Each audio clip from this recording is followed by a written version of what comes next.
Good morning, Internet. Happy Vansgiving, and welcome to the first ever episode of Cooking with a Fat Guy in a Van. Today we'll be making Cornish hen bake, roasted Cornish hen here in the oven in the van. This is a meal. It's going to be an easy meal that you can cook if you have an oven, or you could even use one of those Coleman pop-up ovens that you could just set right on top of a burner. This will work with that as well. I'm going to be utilizing a cast iron skillet today, and some simple ingredients to make sure that you can still eat a Thanksgiving dinner on the road, Christmas dinner on the road. You don't usually have a lot of space to store things like a big turkey, or brine things like a big turkey in a van. I am fortunate enough to where I do have a little bit of extra freezer space and things like that, but still I wanted to make this conducive to anybody that's living in a van or any kind of vehicle, that you could actually do this meal and not really have a hard time doing it. I'm here in Joshua Tree today, hanging out for Vansgiving with a bunch of other nomads. You could probably hear them in the background. Lots of dogs and people hanging out here. I think they're calling this Vansgiving Town. It's a huge gathering, the biggest gathering of nomads I've seen for Thanksgiving. I've been watching nomad stuff on the internet for 5 or 6 years now, and have not seen a gathering this big for Thanksgiving. So I'm happy to be here. Really proud and stoked that I got invited to this and got to meet some of the people that I've met so far. Like I said, today is just a simple recipe that I've done with turkey before and chicken before, just never with Cornish hen. Yeah, let's get to it. So we'll be doing all of this inside today.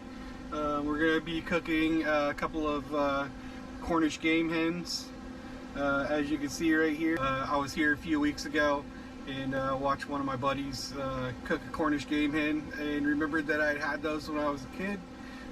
So I thought that would be perfect for a Vansgiving meal on the road here. So we're going to cook a couple of these Cornish game hens over some potatoes and carrots in the oven for a little bit. What we're gonna do is we're gonna spatchcock these, or we're gonna actually butterfly these.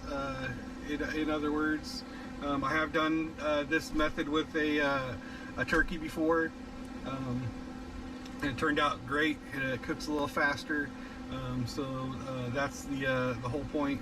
Something that's going to be a one-pot meal and cook a little faster, and I don't need a lot of storage space to thaw something, like a huge turkey out, or store leftovers afterwards. I will definitely have leftovers afterwards because I'm making 2 of these. Living in a van, it's a little more difficult to do traditional things as far as food and other things go.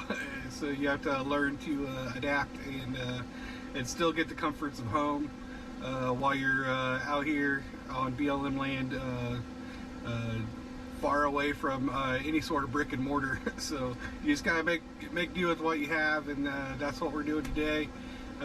Basically, I'm not a real big fan of Thanksgiving, or the history of Thanksgiving, or as you would say, the lie of Thanksgiving.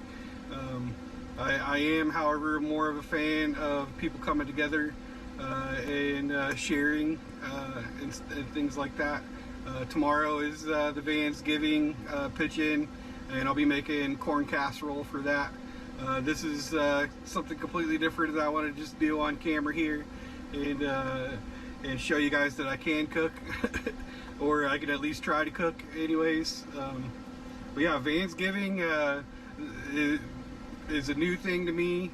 This place is completely packed with any kind of nomadic vehicle dwelling you could think of: buses, ambulances, cars, SUVs, truck campers, just trucks in general, utility trailers, buses. Did I say buses twice? I probably did. Pretty much anything that you can be a mobile dweller in is at this location right now, and it is like a city out here right now. A beautiful sight for me to see, new to van life, or newish to van life. I've only been doing this almost a couple of years now, but man, I love seeing people come together in the parties, in the food, and the hanging out. But I am thankful this year that I am actually surrounded by a bunch of other nomads, getting to hang out with those guys for the weekend. So we're gonna do this here in the van. It's going to be probably a little noisy because of fans and such. This is going to be really quick and really easy. I chose this because it is easy. Just so you can do this. Like I said, we're going to get both of these open right now.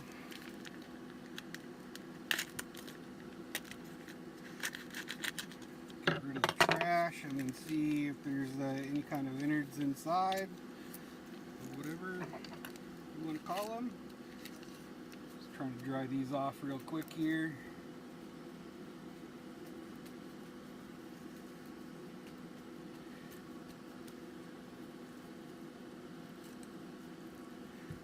Give it a look inside there.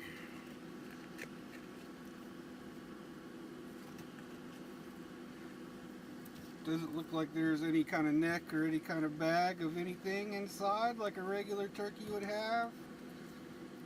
At this point anyways. And when we cut these in half, what we're going to do is go right down the backbone. And usually in a spatchcock turkey, you're going to remove this whole section here. This is so small, we're not going to do that. We're just going to cut it down one side, and we're going to open it up, and then we're going to break the breastbone so it lays flat. They're really slimy and really slidey and things like that, but on these it shouldn't be so bad. And our knife is really sharp, so we should be able to just go right down the side of this backbone here, and then flip it open.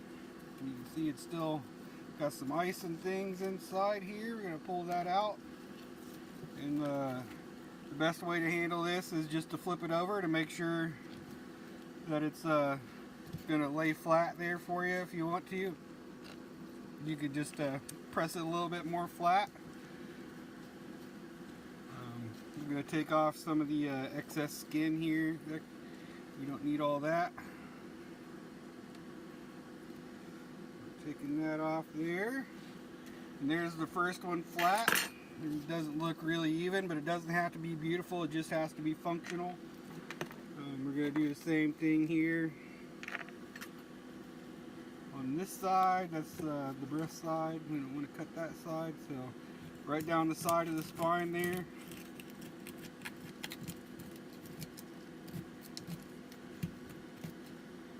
A little difficult, but a little bit of pressure, you can get right through it there. Like I said, flip it over, push it, you'll hear it break a little bit, and there you go. You got two finely smashed, finely laid out Cornish hens there.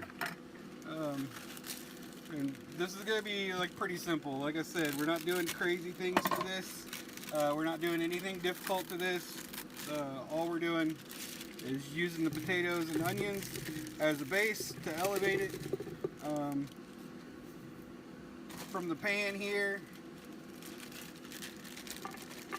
use a whole bag of those yellow potatoes and a half a bag of these carrots here. Doesn't have to be anything fancy. We are going to season all of this stuff right now, so we're just going to go ahead and do that. Do that right now. We're just going to start with some garlic.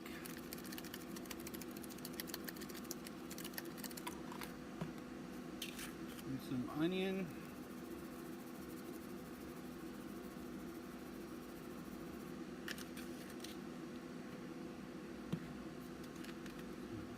Some basil.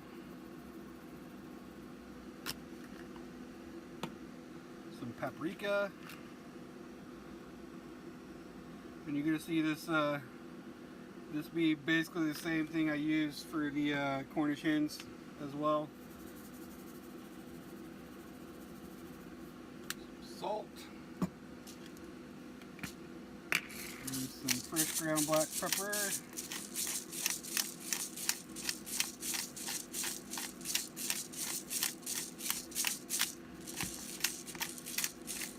I like a lot of pepper.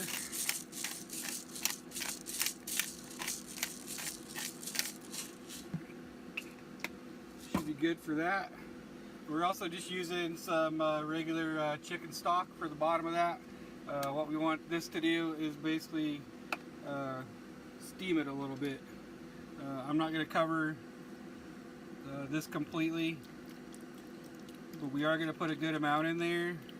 And the reason why I'm not cutting the potatoes is because I don't want them sitting flat. It may be the hopes that they're whole potatoes.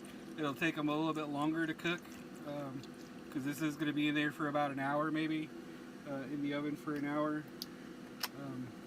So I just didn't want to overcook them too bad. We're going for slightly boiled, slightly roasted is what we're going for. So that looks phenomenal, really, right there. Couldn't really ask for a better base for these things. Hopefully both of them will fit on there. I didn't really measure this out beforehand to see if they'll actually fit on there, but yeah, we're gonna make them fit one way or another. So what we're gonna do now is just take the hen. We're gonna drape one on one side, and we're gonna tuck the wings underneath the best we can so they don't burn. One on the other side like that.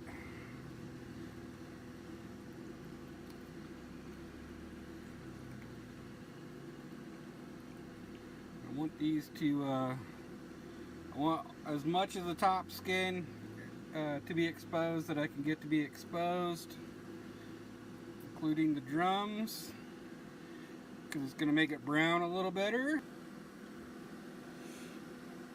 Alright, we got it buttered there, so we're going to start with some salt. It'll be a little heavy on the salt there. It's going to help dry it out a little bit, help flavor it a little bit. Then we're going to do some basil.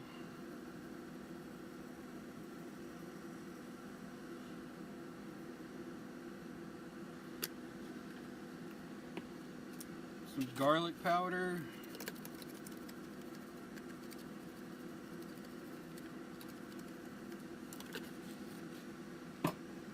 Some onion powder.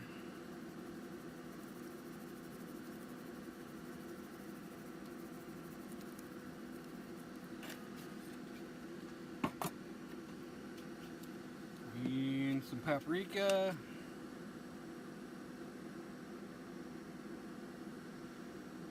Just gonna give it some good color once it's cooked pretty well, so we're gonna put it on a little heavy.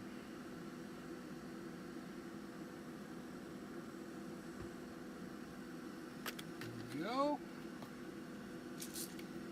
And last but not least, some freshly ground black pepper.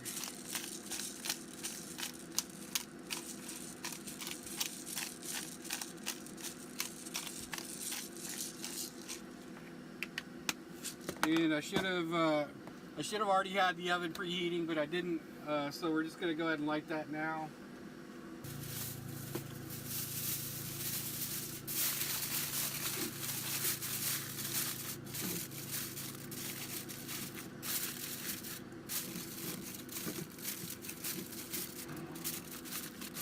And you really don't have to cover it all the way. It doesn't matter. What I do want it to do is just to steam the chicken a little bit so it cooks a little faster. So that right there will work just fine. Now just cleaning up here, I do make my own little bleach cleaner setup here. It's usually 30-70 mix bleach. I try to do a little heavier mix for things like this. But I sprayed everything down with bleach water mixture, and it cleaned everything up pretty well.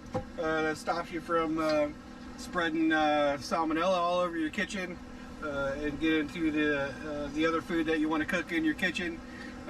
It's good practice just to give everything a quick spritz with some bleach cleaner. You can already see that it's ruining my rag, but that's alright.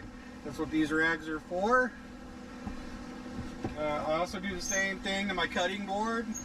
A little bit of bleach and water, wipe it down really well, let it sit. Works for me. Now everything is disinfected, clean, like it should be. You're ready to do whatever you want with the rest of the day as far as cooking in here. So that chicken is not going to come back out of the oven until it's good temperature. I do have a meat thermometer here I'm going to use to make sure this thing gets up to 62 to 65 degrees before I take it out for good. You want to make sure it's cooked thoroughly. I don't think we're going to have any issues with that in this oven, and the way I butterflied those hens, so should be just fine. It's always good just to make certain. I wish I had a digital thermometer, but this is the only thing I have, and this came from my house, and this is what we're going to use. So yeah, we're going to give it about 25 minutes, 20 more minutes. Probably it's been in there about 5 minutes, and then I'll check back in with you guys, all right?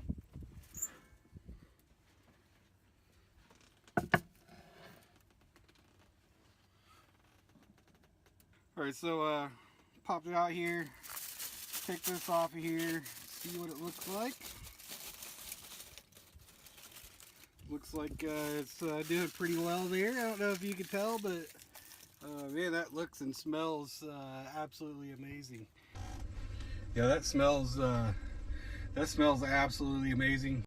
So we're just gonna uncover it, and we're gonna throw it back in the oven for another half an hour, and we're gonna check on it here and there, and make sure it's doing good along the way. And I'll check back in when it's done and ready to be served. So we're about halfway through the last 30 minutes here. I want to go ahead and pop it out of the oven and check temperature and make sure we're not burning it on the top side there. I can hear crackling and things in there, so we're just going to go ahead and pop it out here and do a midway check.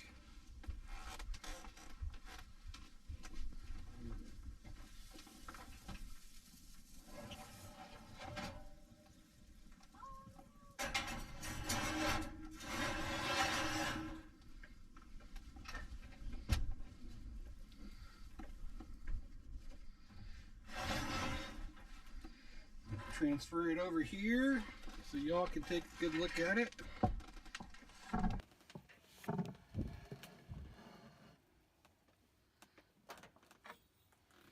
Well, it smells amazing and it looks pretty amazing right now, as you can see. It's all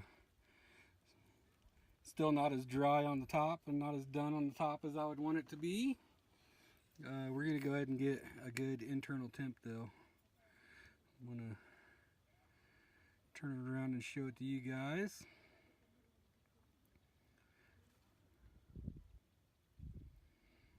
Slowly climbing up there. We're not even at 130 degrees yet. Go ahead and let it sit for a couple of minutes here. Looks like we're around 130. You can see that there, it's showing around 130. So we're going to go ahead and pop it back in the oven there, let it finish cooking. Still got another 30 degrees or so, another 15 minutes or so, and then it should be done. We'll check back here in a few minutes.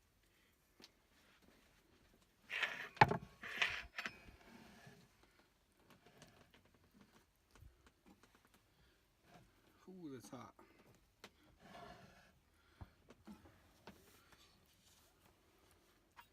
Alright, right, let's go ahead and start giving these the old test-a-reel. Come on, 160. Come on, 160. So I'm still getting around 150. So we're gonna go ahead and we're just gonna go ahead and throw it back in. It's only probably another 10 minutes or so. It doesn't look like anything is burning or being weird or anything like that. It looks pretty fantastic. Smells pretty fantastic as well, but we're gonna let this get up to at least 160 before we're absolutely done with it. So I'm gonna go ahead and pop it back in for another 10 minutes and then we'll check again. All right, we cooked it another 15 minutes after that. It didn't quite get up to 160, 165 like I wanted it to for that period of time, so we threw it back in for another 10 minutes. It's right at 163 now. Pretty much perfect, in my opinion. It's pretty well done, pretty crusty on the top. All the seasonings look pretty good. It smells amazing. Everything looks pretty good. We're gonna pause here for a second. I'm gonna get some pictures for the gram and also for YouTube here real quick, and then we'll make a plate real quick after I get some pictures and things. So stay tuned. All right, well, I got my pictures for the Instagram and the YouTube, so we're gonna go ahead and cut this up and make a plate. Move some stuff around here so y'all can watch me make a plate here.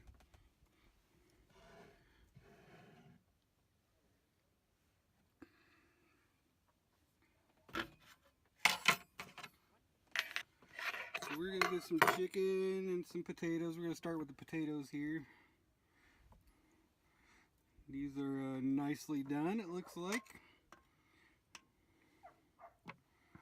Nothing better than some roasted potatoes and carrots.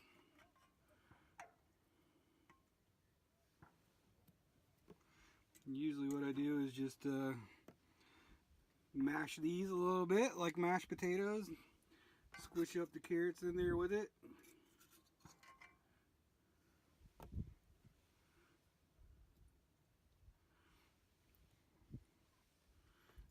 I'm not trying to go completely overboard, but I'm definitely starving. I haven't eaten all day, and I've been smelling this thing cook all day.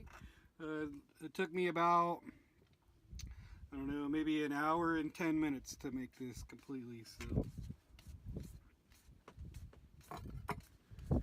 what I want to do is I want the whole wing and the whole leg, so I'm just gonna cut all that off here. Move it to the plate there. And like I said, I'm just gonna kind of smash these, chop these up a little bit. They are seasoned pretty well already. But I am gonna add some butter. They taste fantastic. So I'm gonna add a little bit of butter.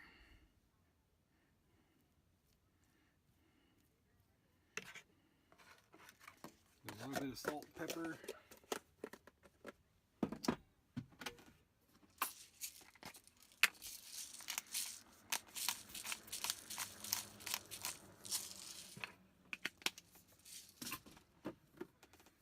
A wee bit of salt.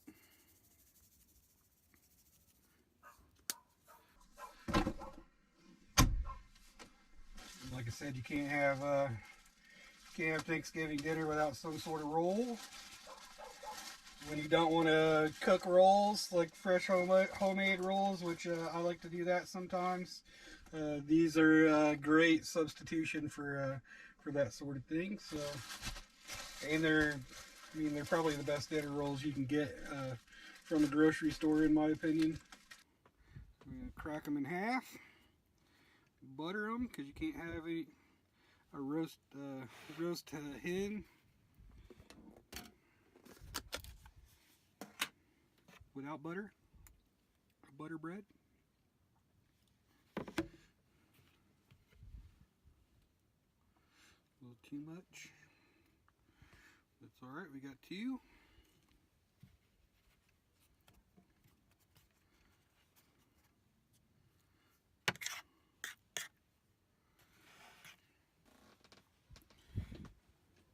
And there is the final product.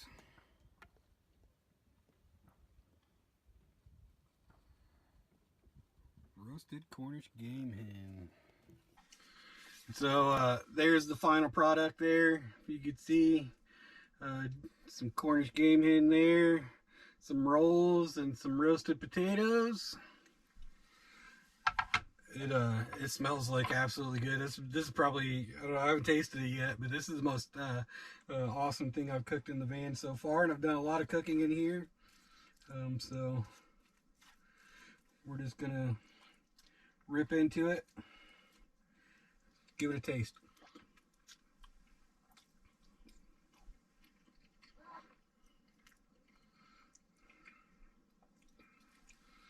Yeah, that's so tender. Flavor spot on, nice and buttery, and lots of herbs and seasoning on there. Trying to pull this drumstick off so we can just bite into that there. Try this drumstick out right here.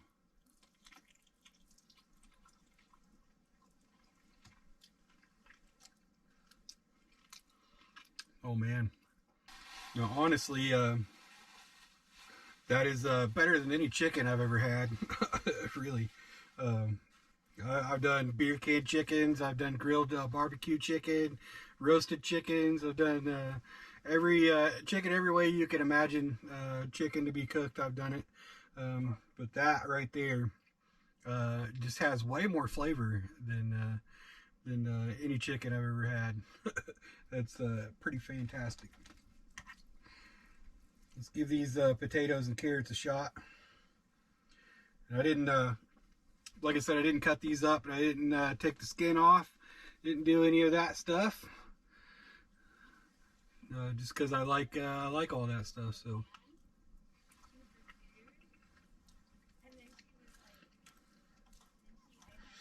Man, you just can't do any better than that living in a van. I don't think that you could do any better than that for Thanksgiving living in a van. There's just no way.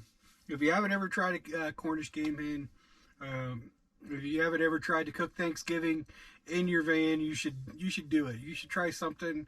You know, just try to utilize the things you have and cook those. You can cook these in an air fryer.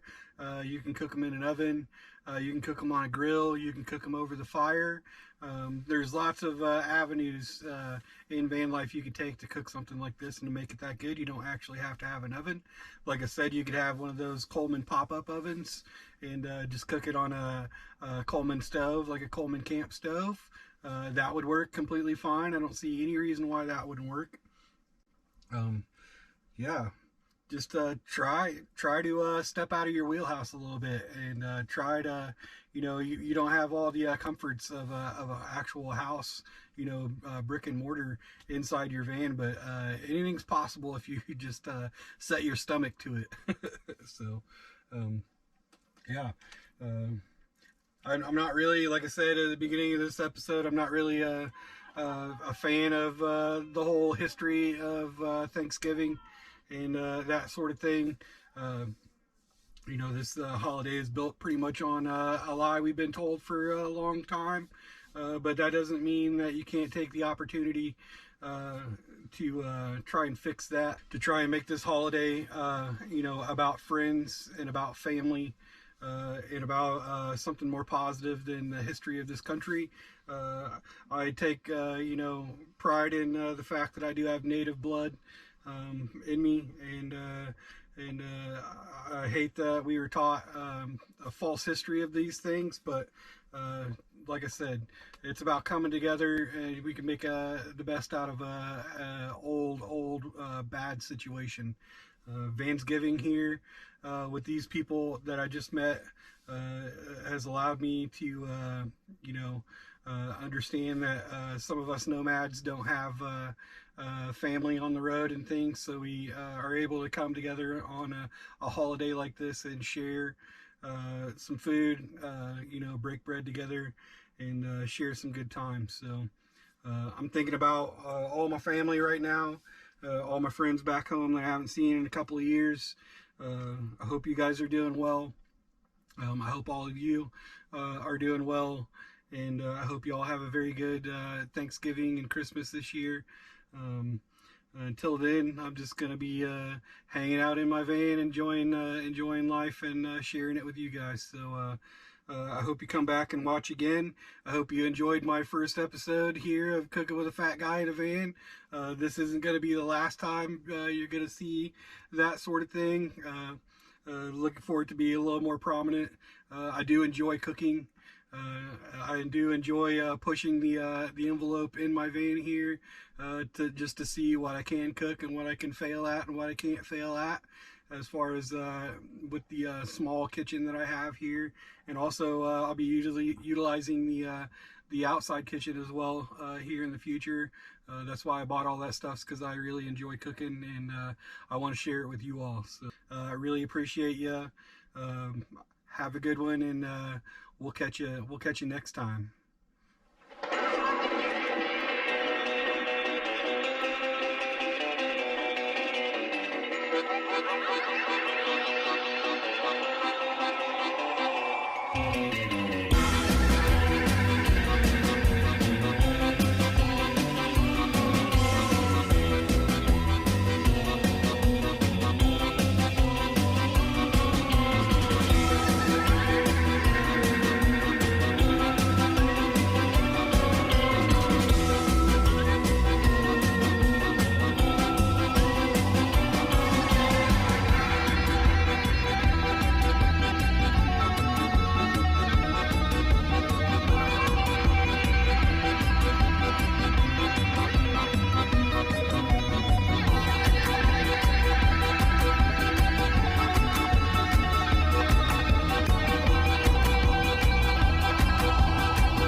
Alright guys, we're here camping on the Colorado River here. We're on some BLM land. This is actually a BLM campground about 8 miles north of Parker, Arizona.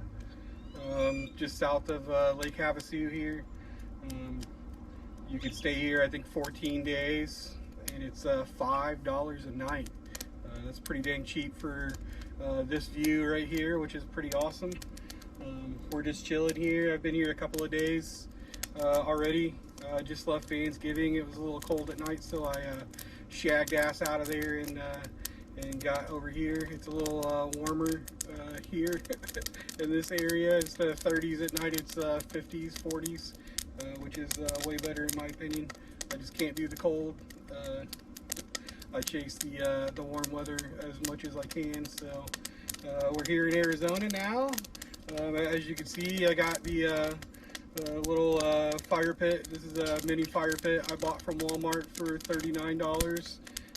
I cooked on it yesterday for the first time. I cooked some fried potatoes and cheeseburgers, and it was absolutely fantastic. It's really easy to control. If you want less flame, just give it a little bit of time. If you want some more flame, you just add a little brick in. I processed the wood down pretty small here. So it fits in there and I can control the flame that way. So we're just going to let this burn down a little bit to where I can actually put the lid on it and cook on it. This here is the lid for it. To actually let your pan or frying pan, whatever, sit on top of it right there. We're going to be using a cast iron skillet today. And we're actually going to be making a spaghetti sandwich, a grilled spaghetti sandwich. I know that sounds weird, but it is a favorite of mine since I was a kid. So today I'm going to show you how to do that. This is like an elevated spaghetti sandwich.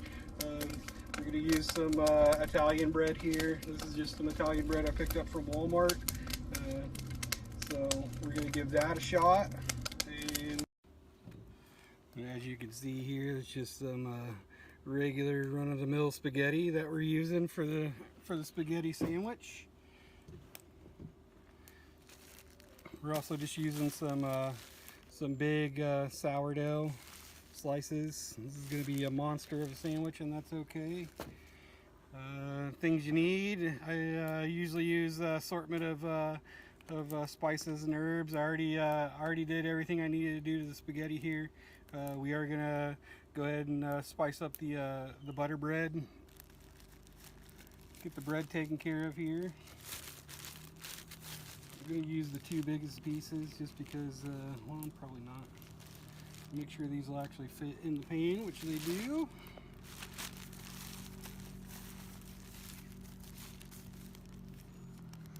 So in essence, all I'm really gonna do to this is butter it. And then we're going to season it and cook it like a grilled cheese. We're going to do a little bit more to it than that, but you'll just have to stick around and wait and see what I do. So we got the bread buttered here. What we're basically going to do is just add a little bit of seasoning to the bread there, because it always tastes better with a little bit of seasoning anyways. We're going to do some onion, some garlic salt,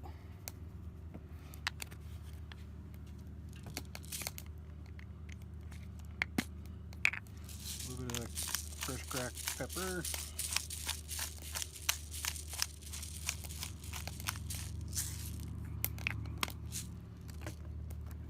a little bit of grated Parmesan. I don't know if that's a good idea or a bad idea. We're going to do it anyways.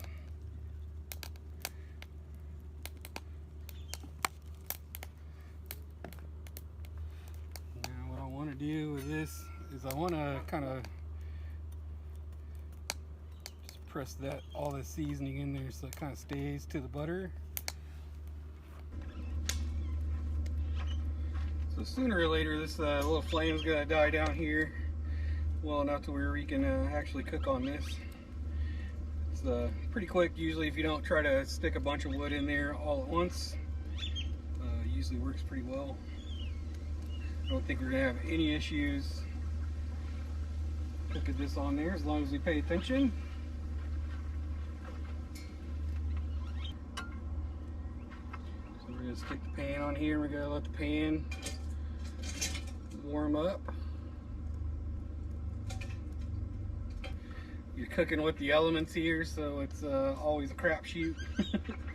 But I think we can do this pretty well and not have any issues here. So, all right, like I said, we're gonna do this pretty quick here. So we're gonna go down with one piece of bread. And make it interesting. I'm gonna do a little cheese first, actually.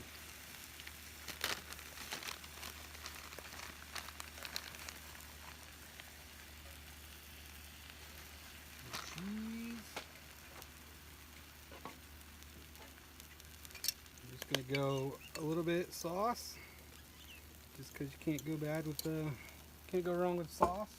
I'm gonna do some spaghetti now. I want to overload this thing so it's impossible to flip or anything.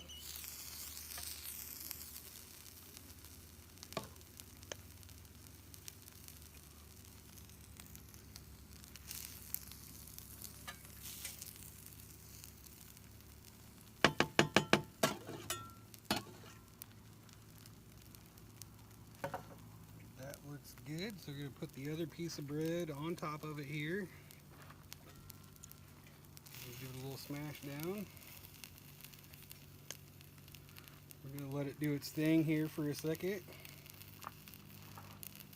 So I got the big spatula here. It's because this sandwich is ginormous, which is good.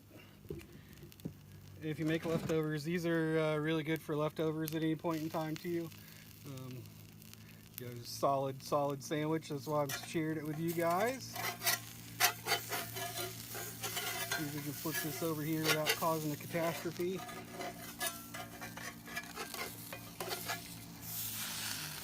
Oh yeah. It was apart a little bit, but that's all right.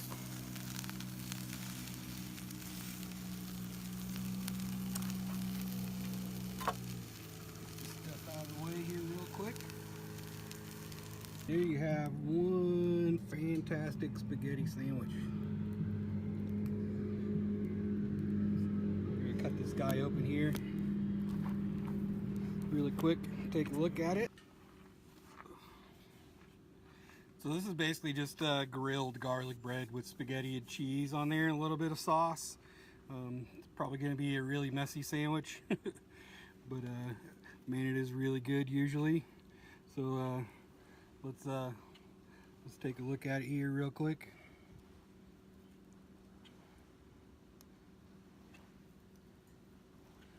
Both sides done pretty well. Let's give it a shot.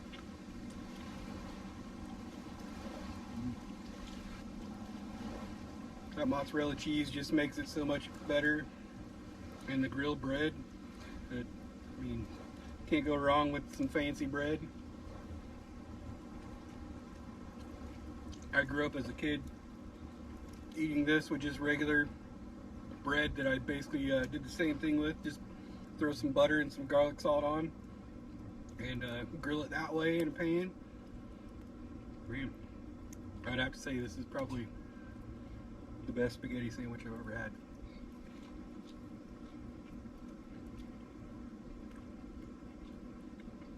And the backdrop here. Can't get any better views, a better spot to cook, a better spot to chill. I don't know, I always love camping here. This is my second time camping here. I think I spent 2 weeks here the last time I was here, but unfortunately I'm not going to be here that long this time. We will be taking off this weekend here and headed a little more into the interior of Arizona to hang out.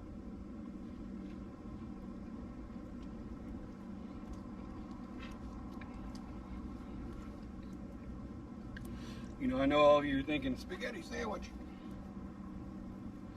That's just really weird. Well, I mean, it probably is a little weird, but don't knock it until you try it. Really. I mean, if you like spaghetti and you like garlic bread, then man, if you haven't put the two together yet, then you're missing out on life. You're just you're missing all the good things in life.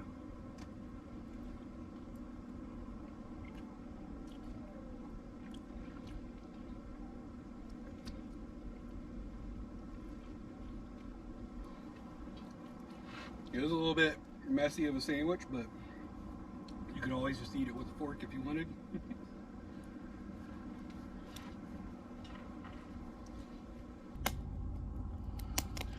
So yeah, I'm gonna sit here and enjoy my little spaghetti sandwich.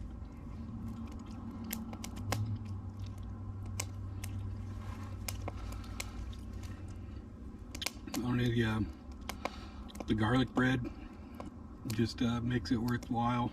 Makes it worth doing this every time.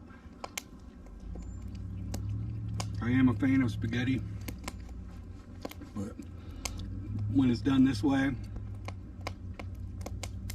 just so much better than regular run-of-the-mill spaghetti for sure. Yeah, I first found this this campground in my first month of being on the road.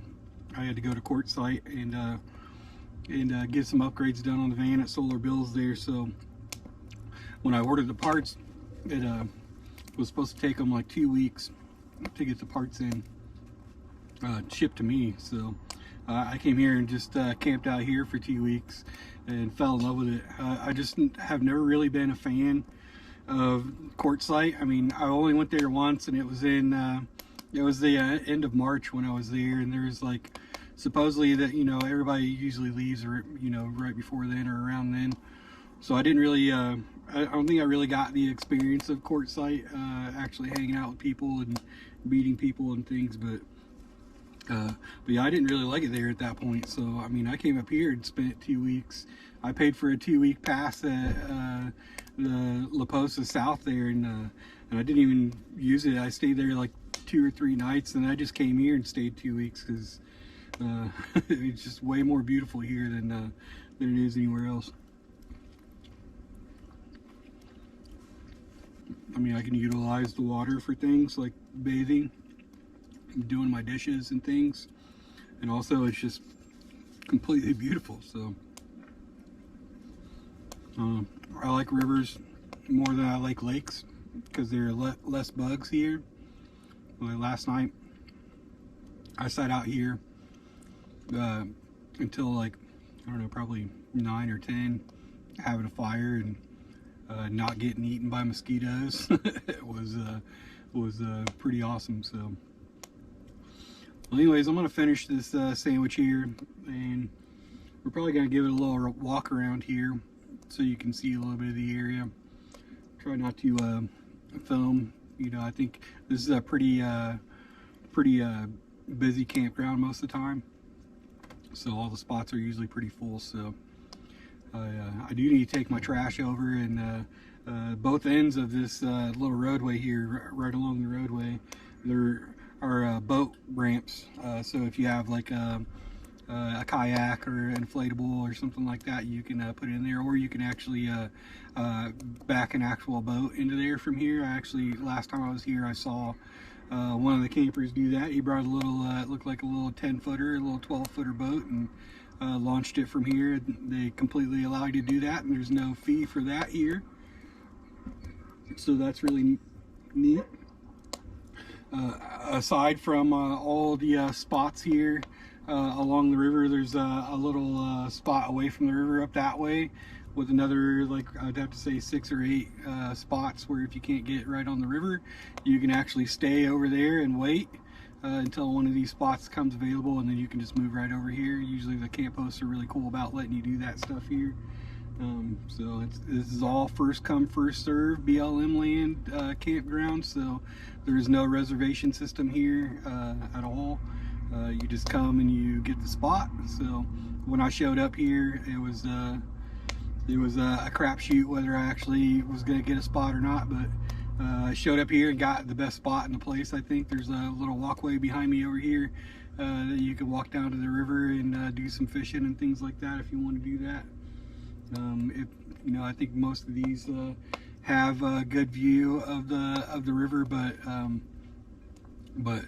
very few of them actually have a walkway down to the water. So I think there's a couple of, on the other end down there, and this one I think is the only one on this end that has a walkway for it. So I'm gonna eat, and then we'll take a walk around here a little bit and check it out.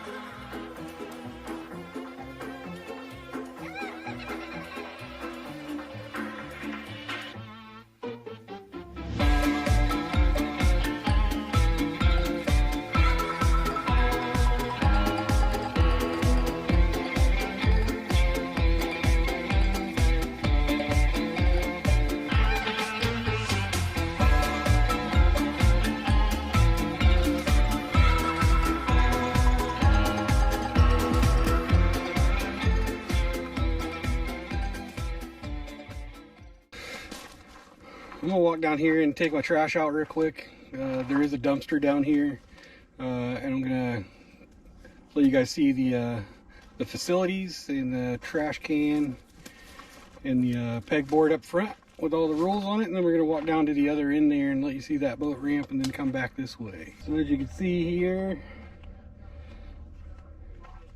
good views everywhere usually in this place.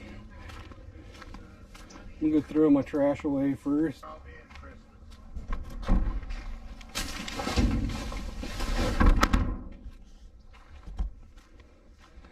We got a dumpster there. There's the road to come in, and the other lot back there that I was telling you about.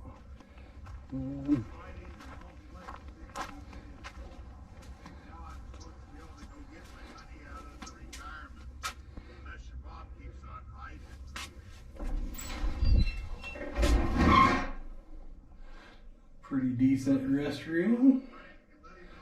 Pretty clean. There's a little wastebasket. I've seen some of these pit toilets that are just absolutely horrible, and that's really clean, really good. So these people are taking care of it. And like I said, this is Crossroads Campground. It is BLM for $5 a night. No hookups. It's not pack it in, pack it out, because you do have the trash facilities behind me here. So this gives you a little map of the area here. There are wild burros that come into this campground all the time. The last time I was here, there was wild burros all over the place here. So let's take a walk down here and look at the end of this beach, or the end of this boat ramp here.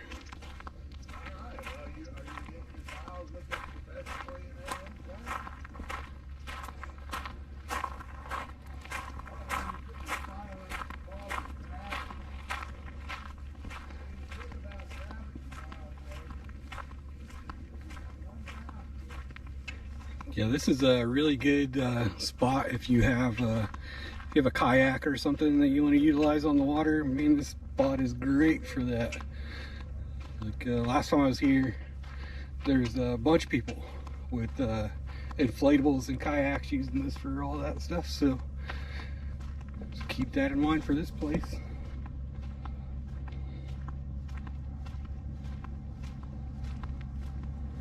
This is the spot right here that I stayed in last time. Another little area back here with 2 or 3 spots. Some good shade if you want some shade.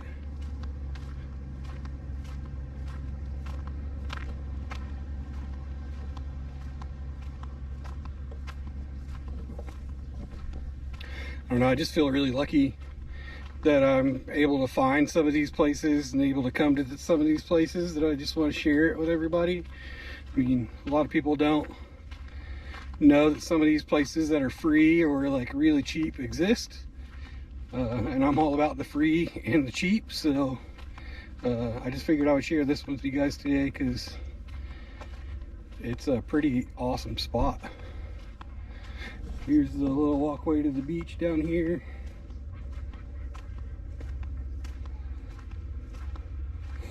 And a sign about not feeding the donkeys because they'll bite you.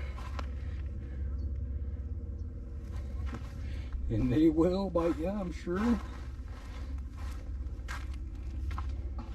You see there's some donkey scat. Man, this is like just a little beach access point where you could put your boat in the water. You come down here, hang out, and go swimming.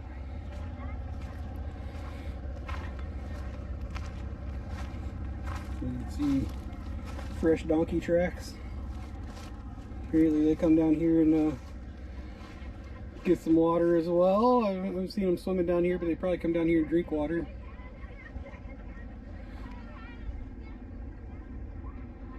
What a view. People out there playing in the boat. The first night I was here, I actually pulled up, and it was about to be sunset, so I pulled up and just set everything up and was hanging out, and there's a little boat parade, a Christmas boat parade that came by. It was pretty awesome. I think they probably do that every year here, and probably more than once, I'm sure.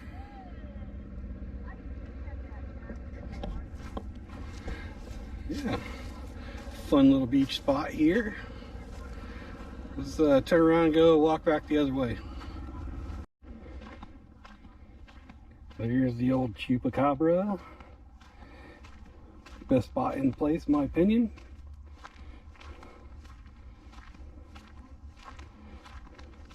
And as you can see behind it over here, there's actually another RV resort place over here. And this is all just OHV area back there in the hills. They look pretty small from here, but those are huge hills there. Ride your dirt bike and things back there. These spots are pretty big and pretty nice. Some of the spots are a little smaller. Probably like a van or a Class C, Class B could fit in most of these spots. Smaller Class A, like you see that. This is a little smaller Class A could fit in these spots up here, but you couldn't fit like the huge Class A's or anything in there.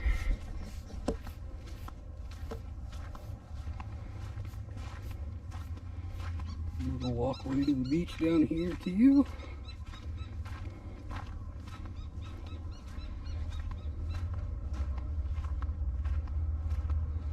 I'm taking it that this used to be a boat ramp that you could drive back here, but it looks like they put some big rocks in the way, so apparently you can't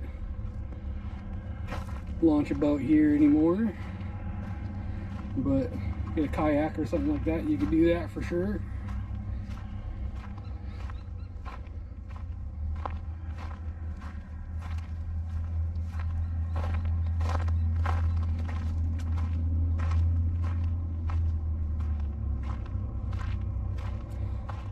A little mooring ball right there. Maybe you could park your boat here.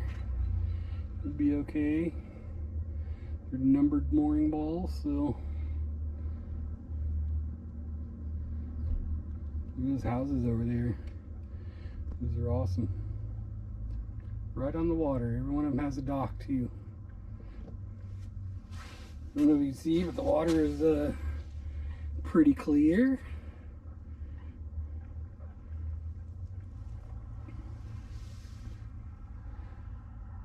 Got kind of a bluish green hue to it.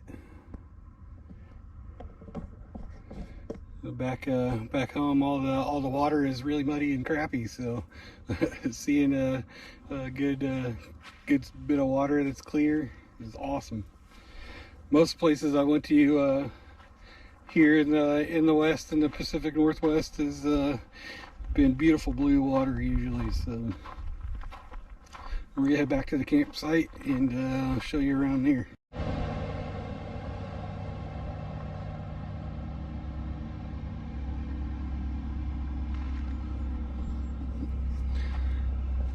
Just can't get over the view. It's a pretty rad spot here. If you can't tell, like I said earlier, I do like the river situation more than the lake situation. The few times that I've camped on a lake, it's just been a buggy, nasty mess, and I'm not into getting bombarded by a million mosquitoes. So, for some reason, rivers just don't have those issues a lot of the times, probably because the water is moving all the time. I mean, there are mosquitoes here, but nothing too bad, nothing crazy like I saw at Lake Isabella. That was just like the worst mosquito incident I've ever experienced, and I wish I would have captured more of that on video, because that was just crazy. But yeah, you guys see the camp situation. Let you guys see the camp set up here.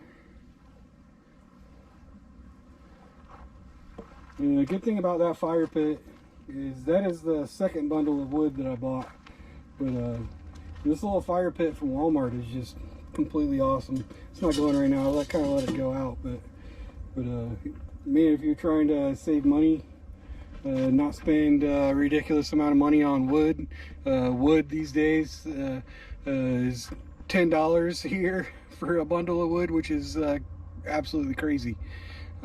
Most places that I've seen is around $5 a bundle, but I did find at the Safeway here in Parker that they have bundles of wood for like $7.50 or something like that. So I bought 2 of them, and I do have a big fire pit, but I usually try to use that when I'm somewhere where I could harvest wood, or wood is cheap, because it's a way bigger Walmart solo stove, knockoff solo stove. This is basically the same thing. It's a cheap Walmart knockoff mini solo stove, but just one bundle of wood that I used with this has lasted me 4 nights, because it's incredibly efficient. You don't need to have like a huge fire in it or anything. I don't need to have a huge fire anyways. It's a little safer to have a small fire, so, and more cost effective. I am a penny pincher. I am a cheap ass, so when wood is $10 for a bundle of wood, I say no thank you. $7 was almost too rich for my blood too. But I did set up the tent here for the shower, since I am by a river there. I can shower every day without filling up my water tank, and I love doing that. I love utilizing nature when I can, especially when it's beautiful water like we have here on the Colorado River. Yeah, I just wanted to share this spot with you, share the spaghetti sandwich, the awesomeness that is the spaghetti sandwich with you guys. This location is pretty rad. So yeah, if you are ever in the Parker, Lake Havasu area, stop by this place and check it out. It's definitely worth $5. You can't really beat that. So yeah, I'm gonna clean the van up a little bit and just hang out for the rest of the night. And I hope you guys are well, and I'll see you next time.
I should comb my face before I'm on television.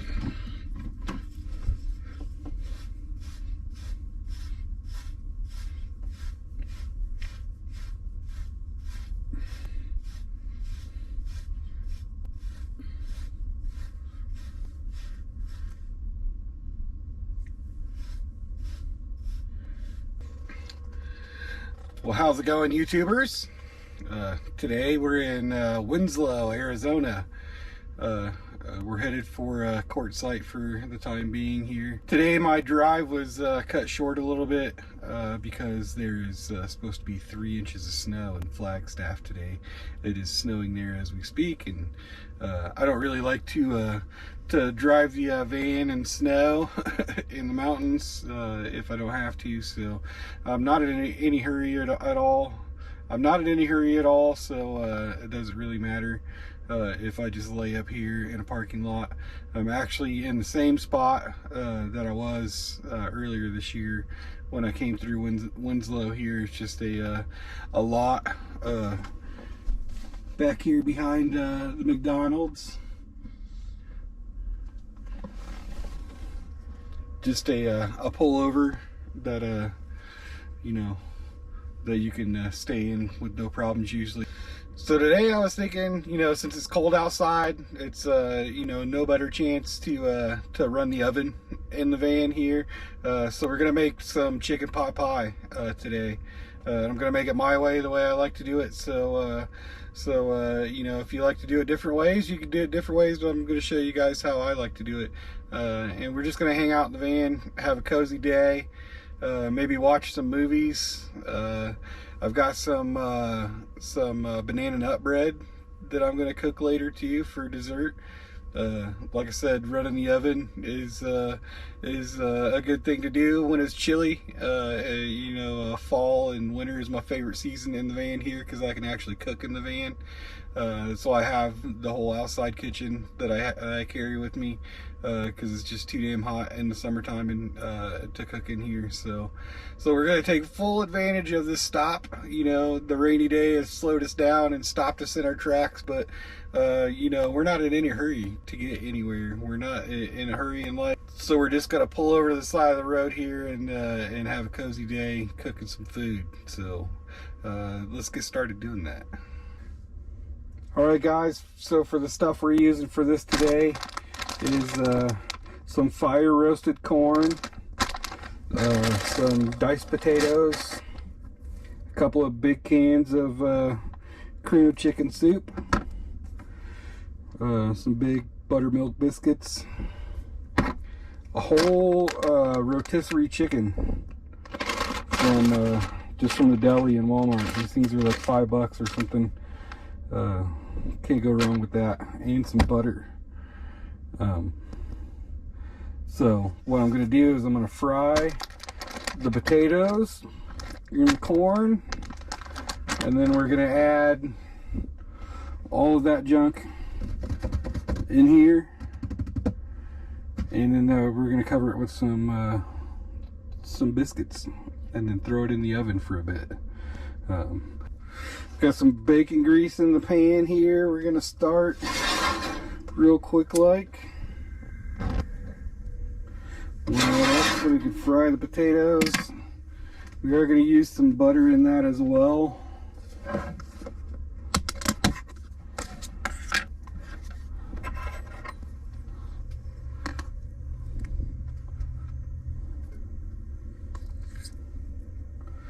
Get that going in there.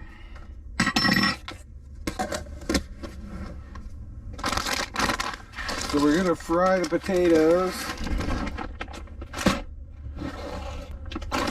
We're gonna fry the potatoes up, and then we're gonna throw the corn in due time.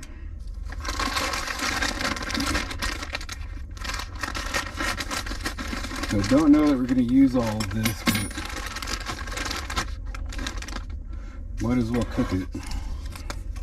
So these are already thawed. I just bought this in like the same section where you get biscuits from, so should be less water, I'm hoping.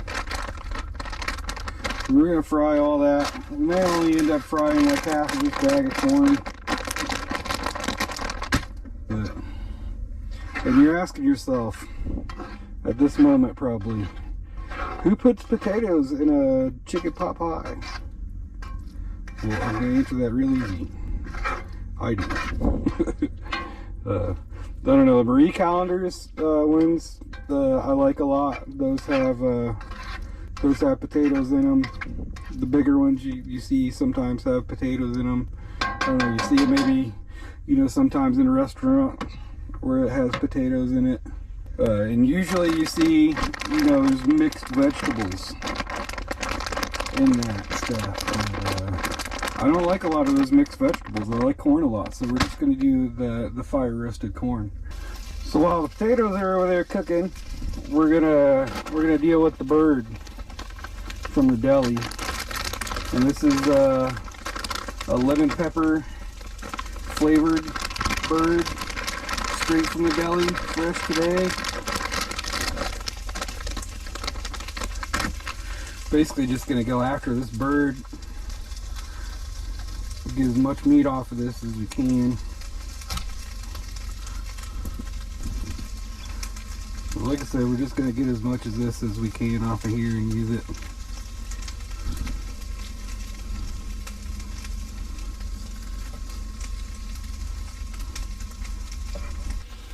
So we'll take the skin off if we can, and we're just gonna chop it up.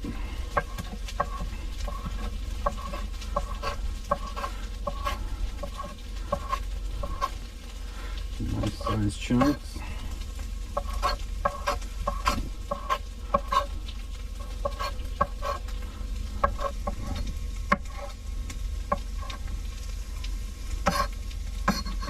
Yeah, we're gonna have more than enough white meat, I'm sure.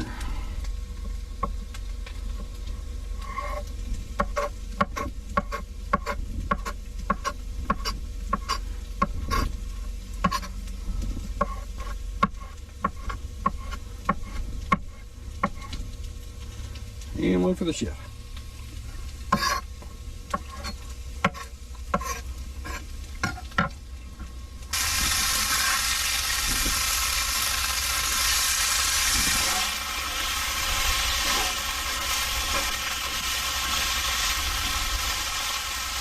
Potatoes are coming along nicely. It is starting to warm up in here, so I'm turning the fan on.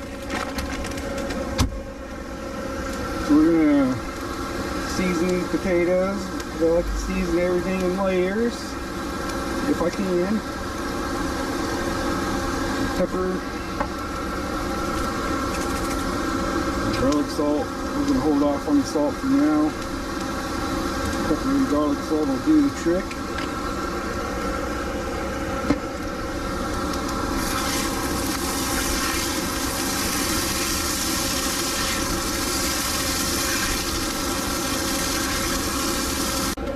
I think that's good enough on the potatoes. Add some of this corn.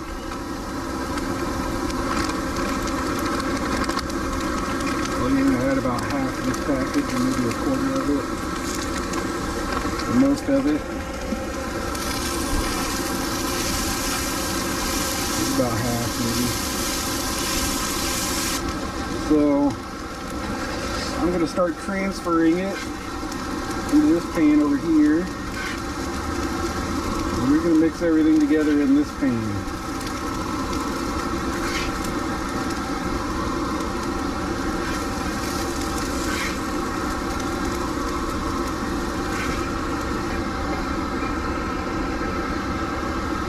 Feel free to try if you'd like to give it a shot, see what it tastes like. I think we're done with that fan. So that looks like a decent amount in there. Add some chicken in there.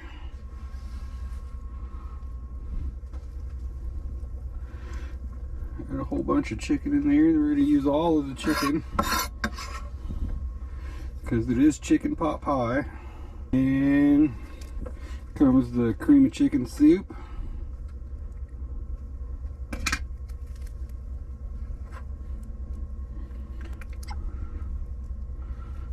never made this in the van,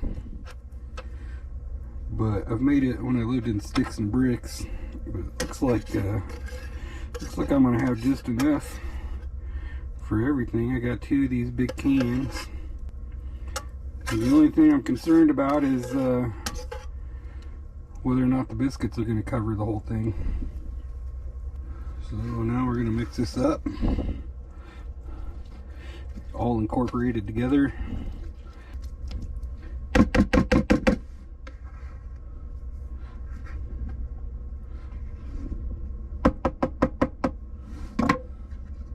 And now it's time for the biscuits.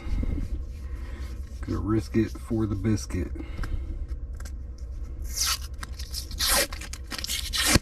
Oh yeah. And I did get the southern style biscuits, just for a little better of a thing here.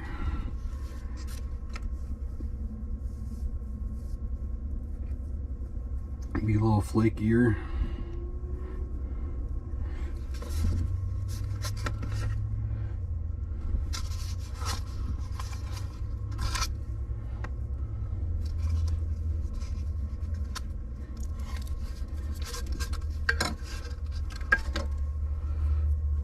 Right. And that is it, folks, right there. It is ready to go in the oven, just like that.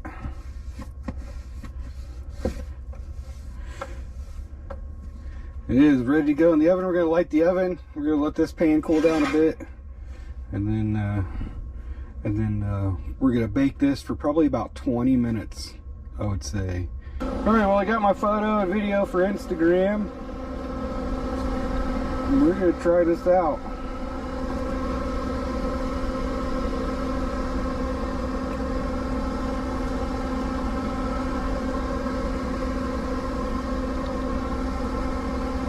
I mean, how bad could it be?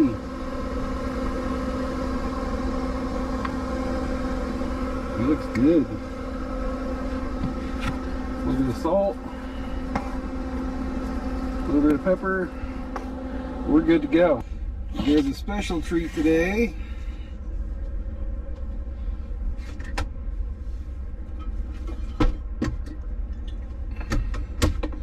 I've hidden this bottle of Crown Royal in my cabinet in here for the last 3 years. I figured I may drink a little bit of it. Even though my Coke is not cold, we're still going to give it a shot.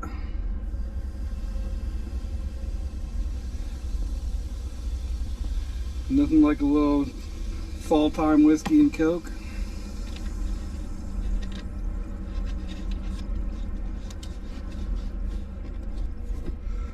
A little bit of regular Crown Royal. Just going to do about an ounce or so. I did have to open my windows up over here because I was toasty in here. So check that out there. It looks spectacular. We're going to give it a shot. I mean, really, it's so simple. You know, the rotisserie chicken from Walmart helps, you know, a ton. You know, saves a lot of time with this. So, and those rotisserie chickens are good. And, you know, I tried it just by itself, and it was lemon pepper chicken. It was pretty dang good. Like I said, the windows are open, so you probably hear stuff outside. So sorry about that, but.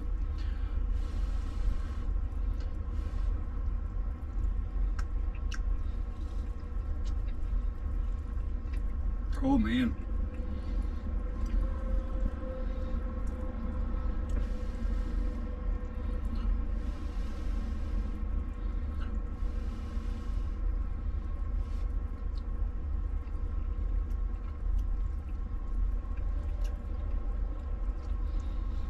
You're frying the potatoes before you put them in here.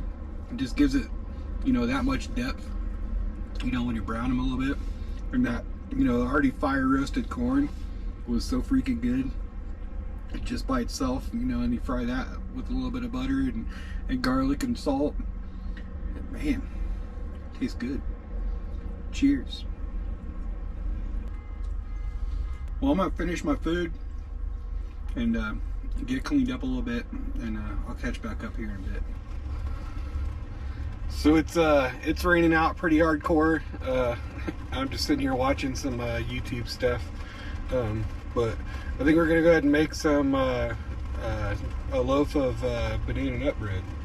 If you watched my last video, I made banana nut pancakes, and those were fantastic, by the way. Try that. But these little bags here are pretty dang fantastic for muffins, for bread, or for pancakes. Apparently, it doesn't say pancakes on here, but it was pretty dang good for that. So see if I can find some sort of measuring cup here. Yeah, this says just add milk to it. So each packet takes a half of a cup.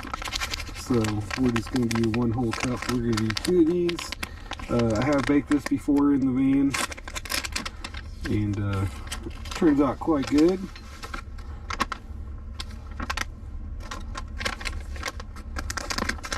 We're just going to do it right in the pan here. Like any other thing I cook, I try to conserve water by not having to clean a bunch of dishes. So this is going to take a cup for the 2 packages. I have a 3rd cup here. So we're going to do 3 of these.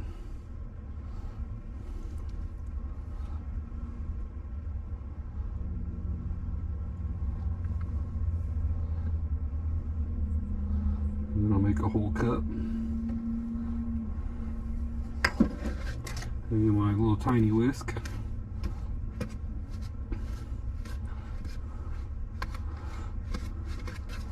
Smells amazing already. I got the oven preheated already.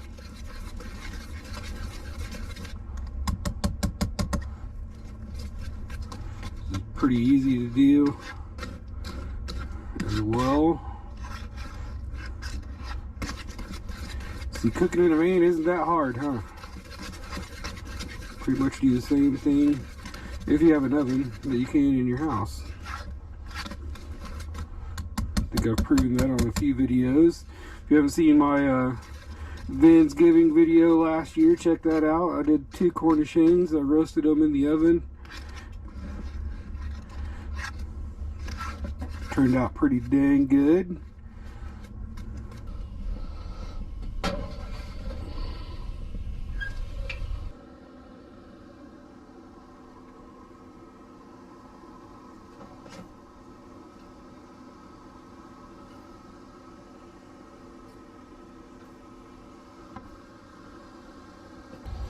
And I don't have a knife, so we're going to perforate it.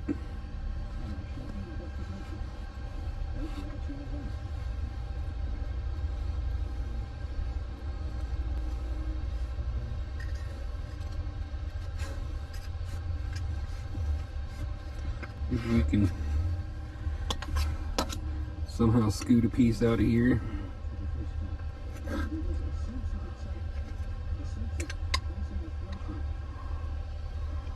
Oh yeah, steamy.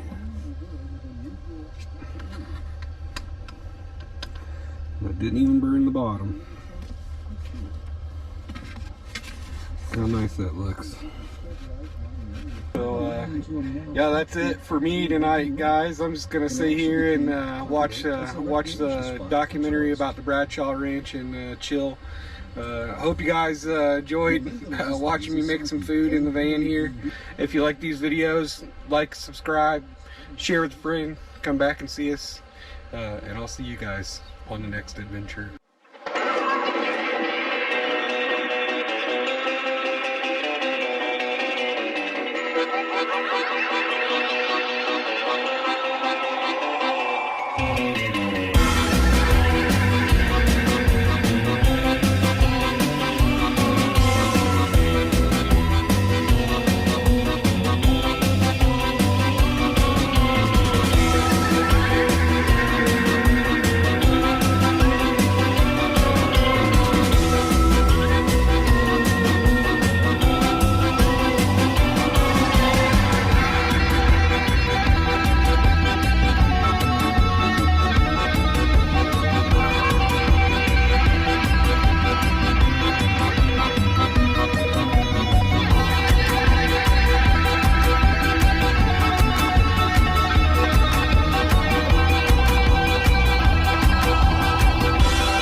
Welcome back, guys.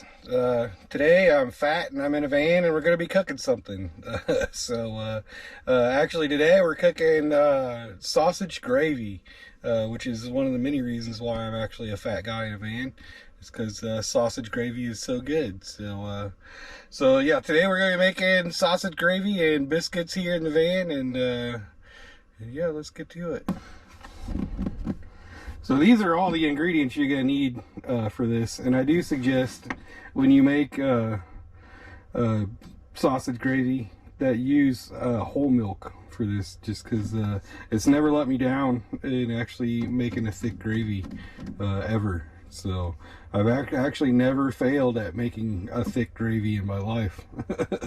It's really easy. I don't really use anything I don't really measure anything. I don't do anything really crazy, except for add butter at a certain point. But yeah, easy gravy is what we're doing today. So let's do it. We're gonna start by getting some fire going over here on this guy. And I'm gonna turn the fan on. I'm sorry y'all have to contend with the fan noise, but it gets hot in here when I cook, so I gotta have it on.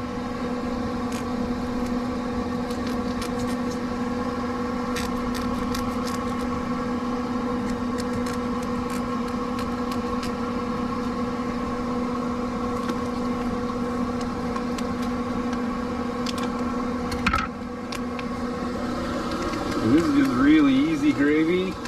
This is how I was taught to make gravy. You can make it with some bacon grease as well. And if I have that extra, sometimes I'll throw in some bacon grease in here. But if not, then I'll do butter. And I do this in my cast iron pan, just because you know, everything in cast iron is a little better anyways.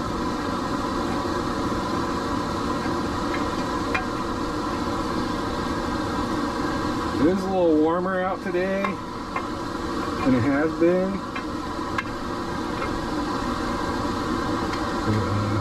So I come down here to the desert.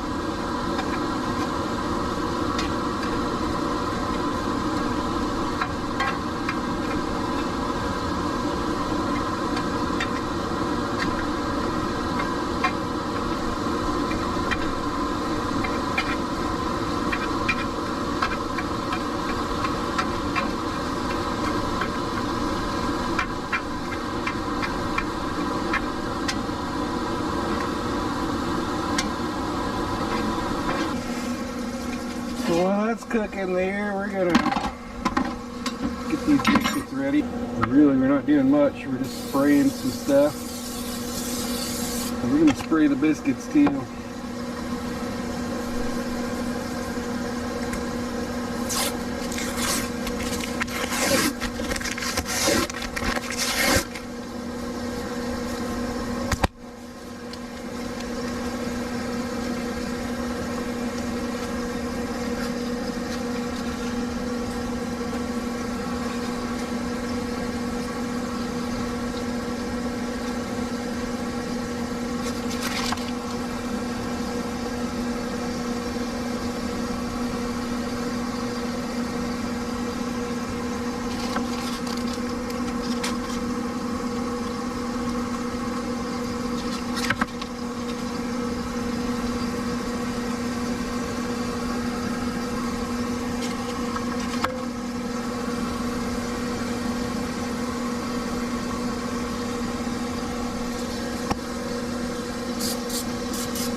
I like to break this stuff up as much as possible, just so it's not huge chunks of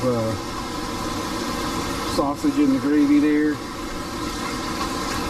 I just feel like it's a little better, less chunky, and more gravy spread throughout. We are going to season this a little bit. Some salt, some pepper. I do like a lot of pepper in this.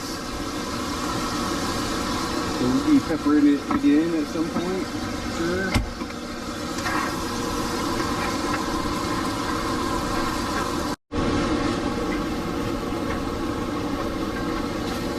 Well, this stuff is starting to brown pretty well, which is what you want.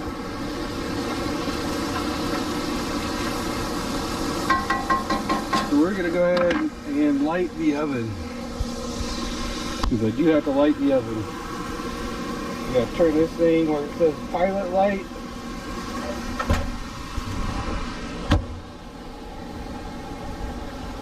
And then you got to fish around in here and light the damn oven, because the damn starter doesn't work.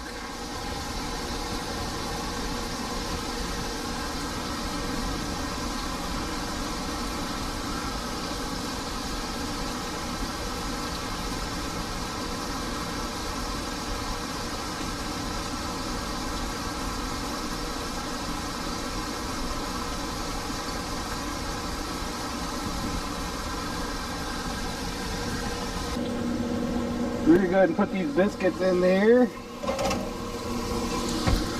I've got it on about 300 degrees. We're going to set a timer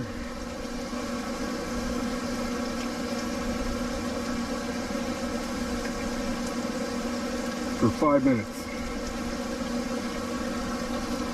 And then we'll check back on it.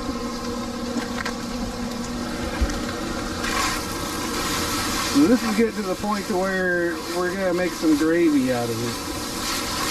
And this is the key to success to making gravy, in my opinion, is just a little bit of butter. A little bit of butter, I mean a lot of butter. Say about that much butter. And we're going to make a roux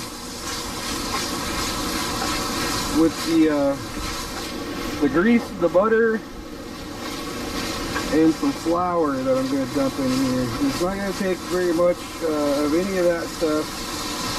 We just want to make a roux out of it. And then we're going to add milk on top of it. We got the butter in there and melted.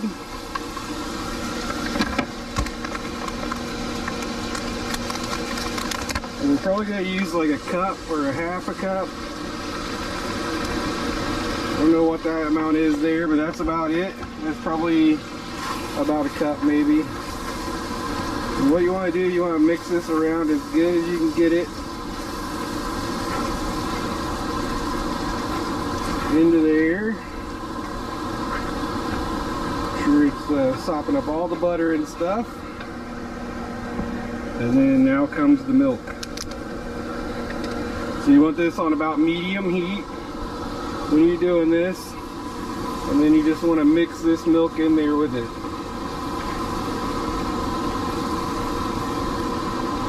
And then the whole time this milk is in this pan with the heat on it, you want to make sure that it's moving. So that's probably going to be about enough liquid there. And like I said, the key to this is medium heat, the whole milk, and keep it moving. In my opinion, that's what the key things to this are.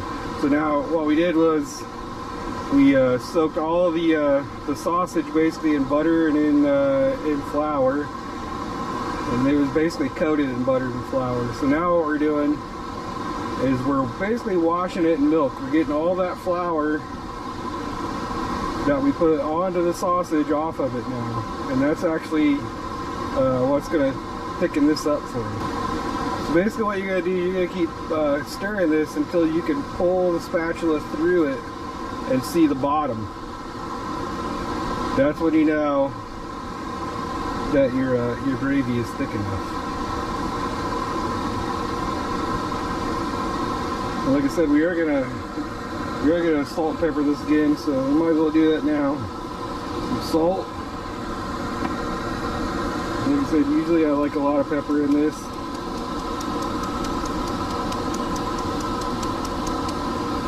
About good. And just keep it moving. See there, it's starting to thicken up a little bit. When you can move the gravy and you can see the bottom, you know it's starting to happen.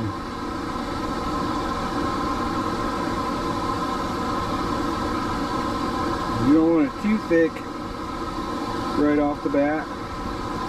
We want to get it to about a happy medium, and then we want to shut the heat off, and that'll basically, you know, as it cools, it'll thicken a little bit more as well. And like I said, you can start to see the bottom of the pan right there. So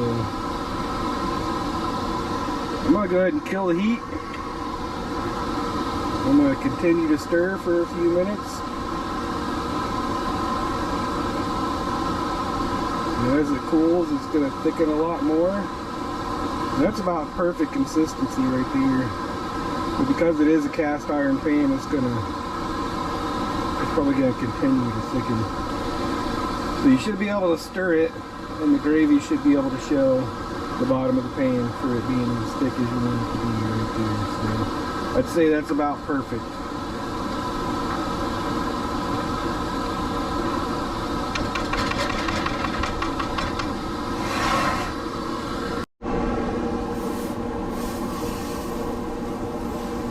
Biscuits aren't quite done.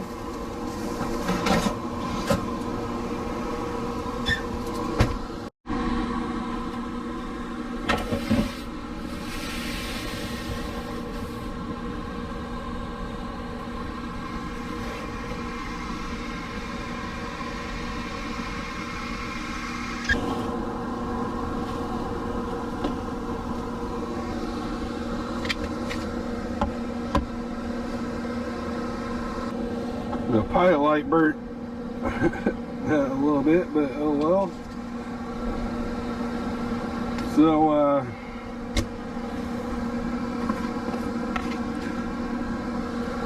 we're just gonna take a couple of them. We're gonna bust them open. And we're just gonna use the gravy. And this is the easiest way to make gravy. Probably the best way to make gravy. The only way that I can see if this is any better is using Italian sausage.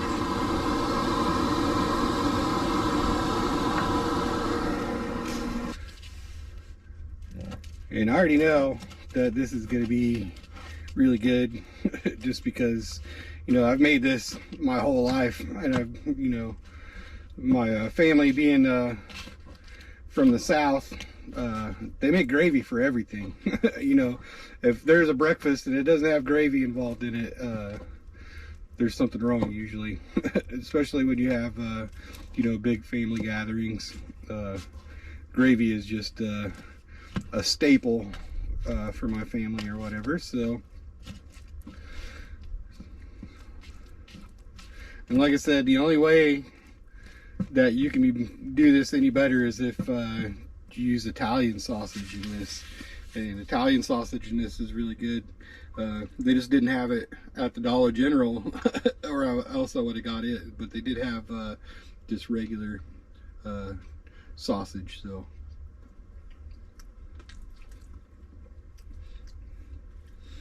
yeah, I just wanted to share with y'all my my recipe for sausage gravy, like I grew up with. Like I said, this is a staple. It's really easy to make. You just got to get a few things right. That is, your milk has to be vitamin D. Use vitamin D milk for that. And your heat when you do it, make sure you're medium heat or a little bit more. But don't cook the hell out of it. Just let it thicken and then turn it off, and it'll continue to thicken. So don't cook it to death and don't burn it.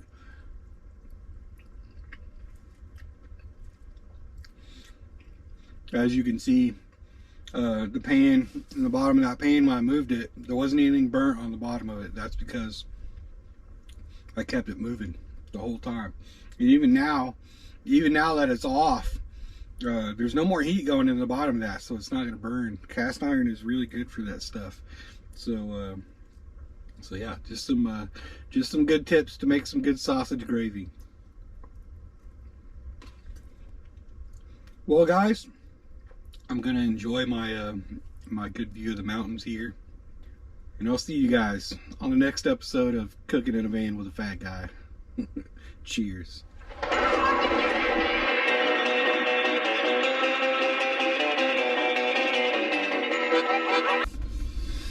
Well, welcome back, YouTubers. If you're new here, my name is Flew Bias Monroe, and I've been living in this van for 3 years. Today it's pretty windy outside. Maybe you can hear, or maybe you can't. You'll hear it throughout the video, I'm sure. It's a little windy outside today, so you know, can't do any outside activities. Actually, I had to take the tent down outside because it was blowing away a little bit in this wind. It's like 30 to 40 mile per hour wind today. So today we're just hanging out here inside the van. We're gonna do a little cooking segment called Cooking with a Fat Guy in a Van today, and we're gonna make something I've never made before. And I want to kind of challenge myself today doing this. So it's something I've never done. It's something I just thought up and figured it'd be cool to make in the van here. And you know, I'm just using the stuff that I have in the van here, and that's how I came up with these cheeseburger puff things that I'm about to make. So I just thought of it last night, so I think we'll just give it a shot here today. Louie in the van gave me this Italian herb bread mix right here. This is something that he got from the discount store in Quartzsite there in Tyson Wells. I guess they had a lot of these things, because he gave me this and he gave me another thing to make pizza dough too. So this is Italian herb bread. So we're just gonna make the bread right now, and then we're gonna actually make the bacon cheeseburger stuff later, because we do have some bacon, I'm pretty sure, in the freezer up here. So we're just gonna make some bacon cheeseburger puffs here in the van. So let's get started making the bread real quick. All right, so as in normal van life, everything is more difficult in van life, just because you don't have room for everything that you need to cook with in van life. So I don't actually have any mixing bowls really. So for this mixing bowl, for this bread here that we're gonna make, we're just gonna use this stew pot that I have to mix it up in, and then we'll just throw the lid on there and let it rise, because this thing says after you mix and everything that it's gonna have to rise for 2 hours. So we're just gonna go ahead and mix this in here right now, and then let it sit for 2 hours. And to save on the cleanup here, I'm gonna use these gloves here, just because that's gonna be a little easier to manage, and washing your hands and things like that a little less messy. So we're gonna use those. So the ingredients wants a cup of warm water, and they want it at a certain temperature. So I'm going to use my tea kettle here to warm up the water a little bit, and we'll get it around 115 degrees, 120 degrees that they wanted it, and then we'll use that.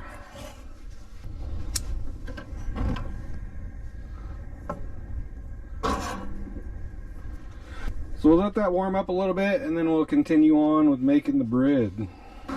So while that guy's warming up over there, we're gonna just get some of this stuff ready to roll over here. And this is pretty simple. And this is pretty simple. It says just combine the Italian herb bread mix and water, cover and let it rise for 2 hours. And then we're going to do whatever we're going to do with it.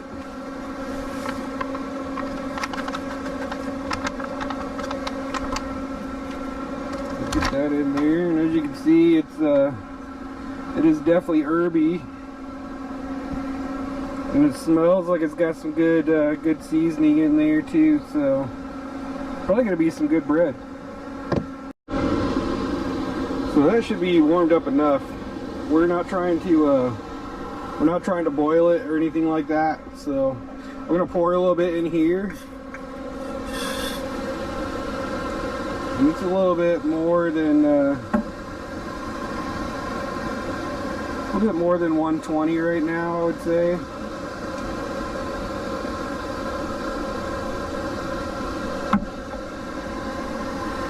It's a little steamy right now, so we're gonna let it sit for a few minutes.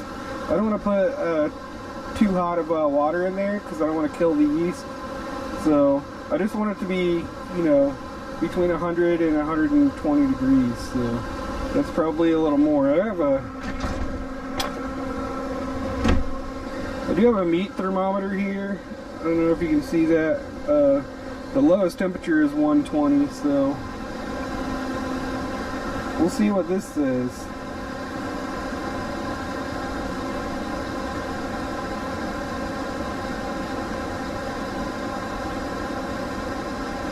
Yeah, it's definitely higher than 120. Just past 130. So yeah, we're gonna give that a few minutes, let it calm down a little bit, and then we'll check it again here in about 5 minutes. All right, so let's give it a shot here and see what it says.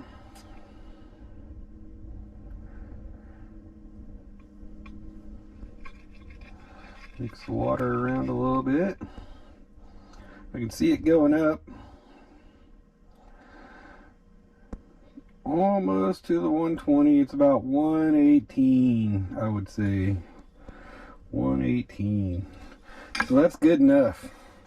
And the whole point of that is we just want to make sure the yeast is activated and we're not like killing the yeast. So we're gonna go ahead and put 1 cup in there. That's half a cup.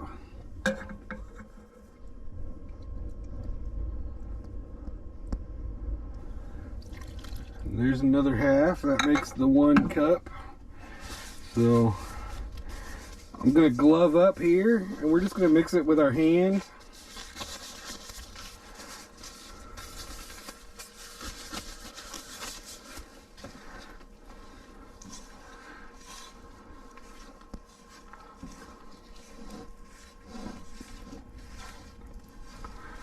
We're just mixing it all around in there. Smells pretty good.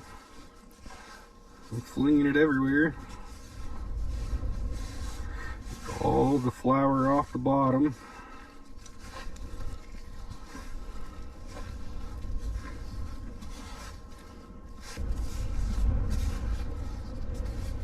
The stuff from the bottom in there.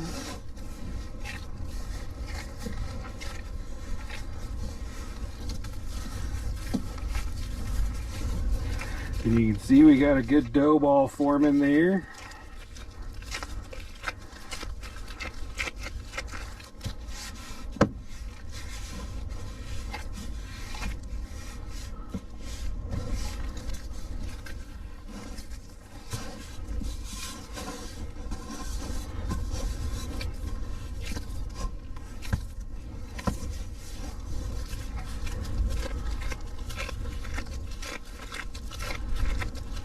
Just mixing it around, folding it in upon itself.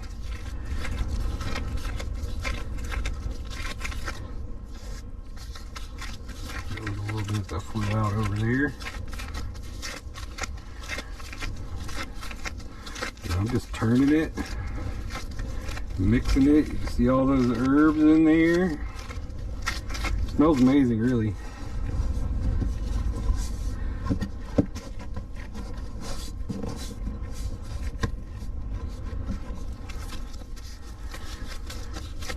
So we're just gonna form it into a ball here. We're going to stick it in the middle of the pan. We're going to put the lid on it, and we're going to start a 2-hour timer. So I got the 2-hour timer started here.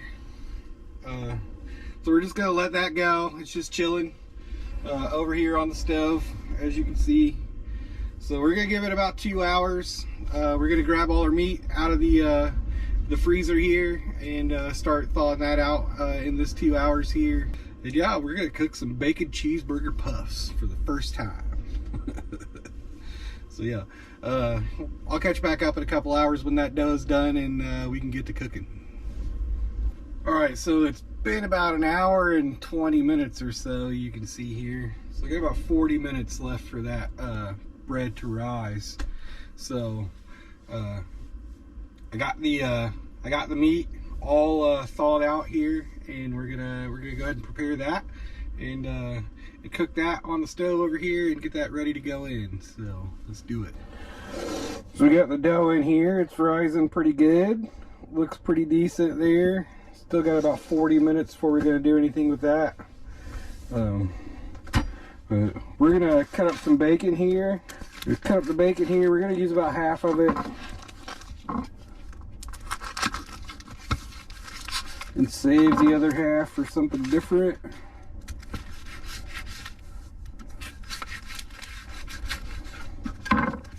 But basically, what I'm gonna do is I'm gonna cut this up into small chunks and cook it, and then add the burger to it and cook the burger as well together, instead of putting like traditional slices of bacon on. We're just gonna do it this way.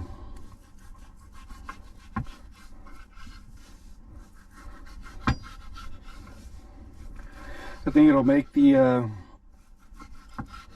roundness that I'm gonna go for in making these, because I'm gonna make them kind of like a pierogi. I think that's what you call them, little meat stuffed things. I don't make them like that kind of, but they're gonna be little cheeseburgers, like little stuffed cheeseburgers, little cheeseburger puffs.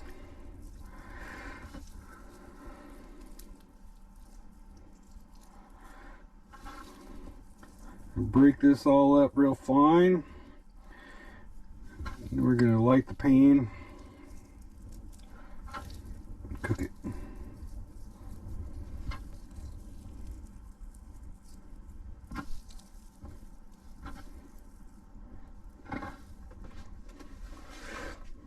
Throw it into the pan over here.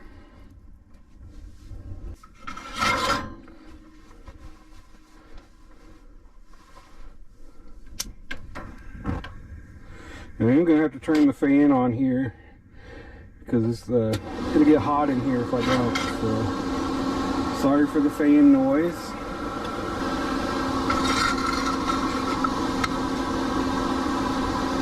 Break it up a little bit. So we're going to let this get a little bit cooked. We're going to cook it about halfway, and then we're going to throw the hamburger meat in on top of it. The bacon is looking pretty good. Getting there. So for this, I'm just using what I have in the van. And normally, you know, some other things that would be good in this obviously would be some onions, maybe some green peppers even, stuff like that. But I'm just using what I have in the van.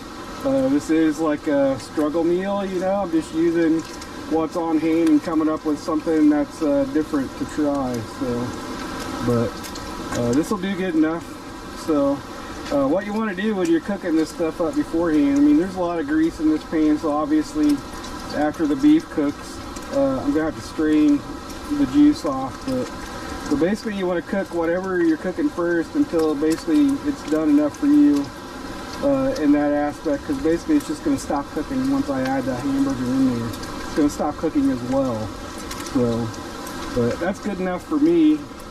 So I'm going to actually turn the heat down a fair bit. And then this is just some tube burger. I usually buy the big tube. So I did strain the grease into the cup there, so we could not have a greasy mess in here, because that's not conducive to cooking any kind of burger, any kind of meat or anything like that. So you got that crap out of there, because we're gonna make new grease with the burger we got in there, I'm sure. Well, that's going. We're gonna add some garlic salt. Get it to come out. Garlic salt. Some onion powder.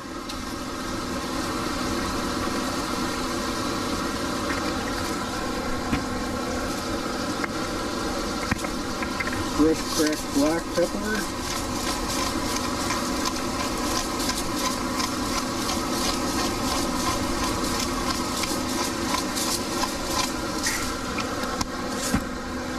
Need some salt. I know this is weird, but we're also going to add a little bit of A1 into this, just for some flavor. I like the taste of A1. This will make it real burgery.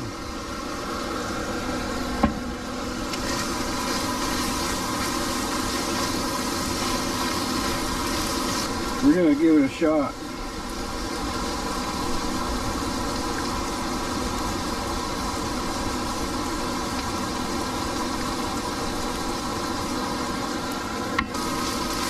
Adding that steak sauce in there was a great idea. Oh my god. That's so bacony and steaky tasting. And that's done. Alright, so we're ready for the dough here. So what we're going to do is we're going to take a little bit of just a little bit of flour. We're going to get enough out to cover the board here. And we're going to get the dough out here. Looks like it grew a wee bit anyway, so that's good. We didn't kill the yeast all the way. It says you need to knead it for 30 seconds or so. I think we're going to go a little more than that, just to mix it up a little better.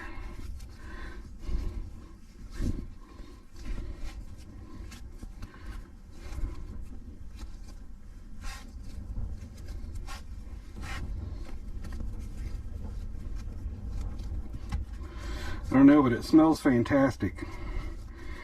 And I know you can't really tell because of my colored lights, but it is like a off-white. And this is white.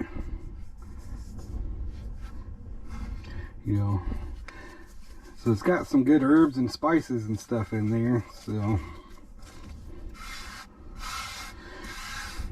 we gotta put a little bit too much flour out there.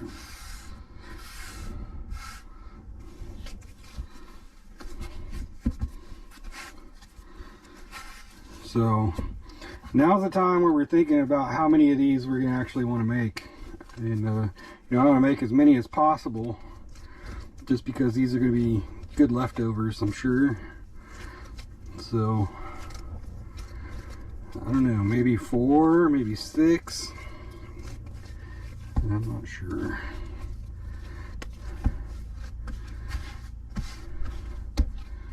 So let's cut it into fourths and see what that looks like.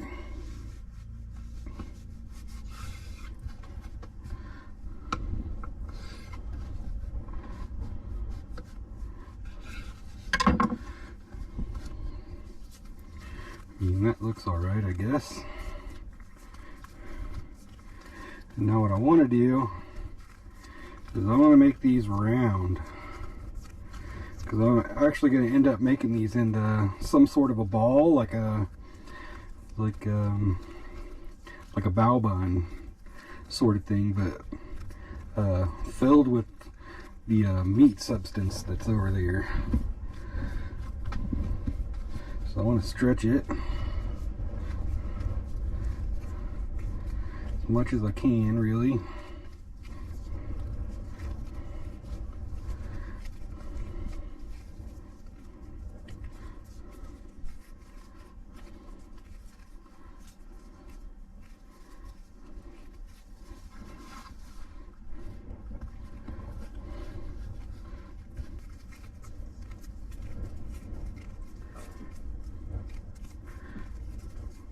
Like I said, this is all new to me, so.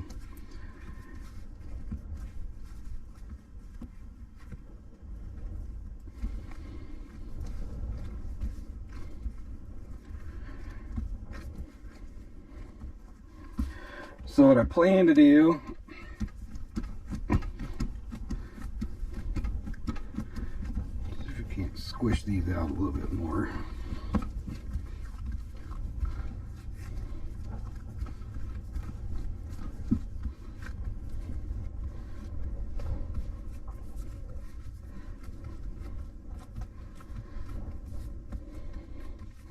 So that's about as good as it's going to get right there.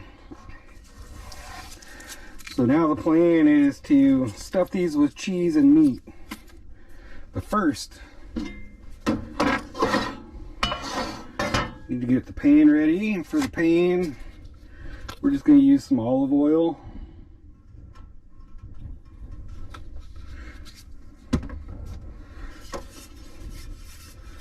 Spread that around.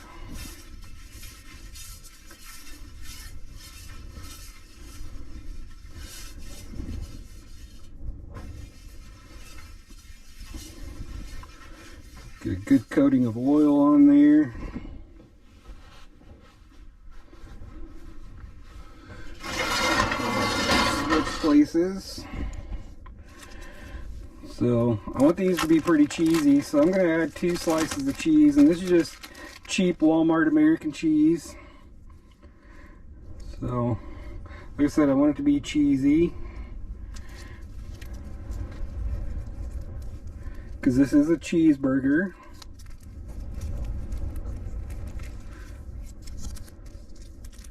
Where's the key to this door? Here it is.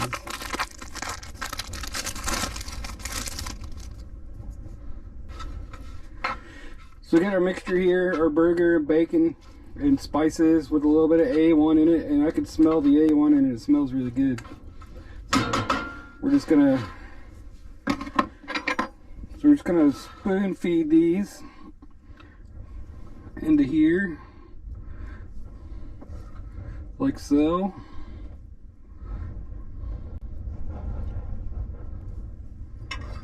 And then what we're gonna do is we're gonna grab it. I'm gonna make like a taco out of it. First, we're gonna pinch it. Make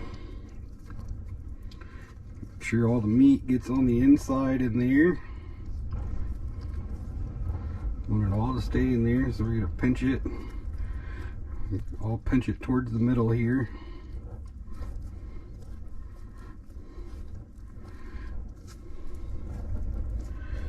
Into a little bun.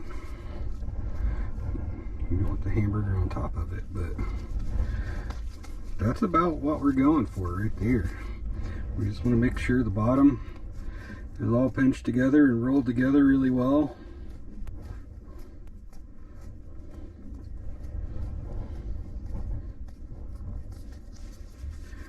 Kind of turn it in on itself a little bit. And there we got a little cheeseburger bun, little cheeseburger puff. So we got this guy ready to go here in the oven. The oven's preheating, so we're gonna spray it down with some butter.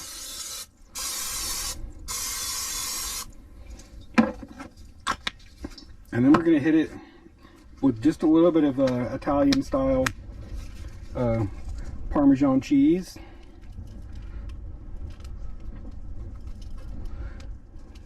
Just to bake into the bread a little bit. And seriously, bacon cheeseburger puff, bro. So those are gonna be, you know, probably about, I don't know, maybe 15 minutes, 10 minutes in the oven here. Once they're done, I'll get right back to you guys and let you check them out.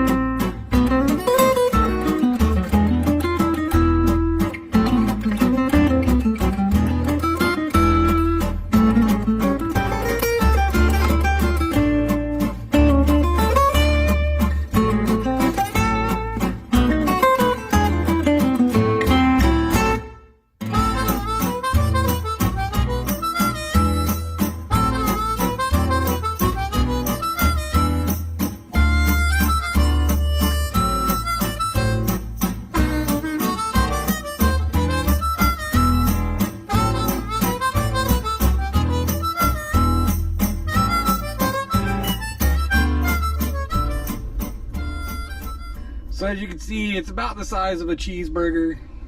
It's golden brown. It smells really, really fresh bready. As you can see, the bottom is nice and brown. It's all nice and brown. Let's rip it open to see what it looks like. Oh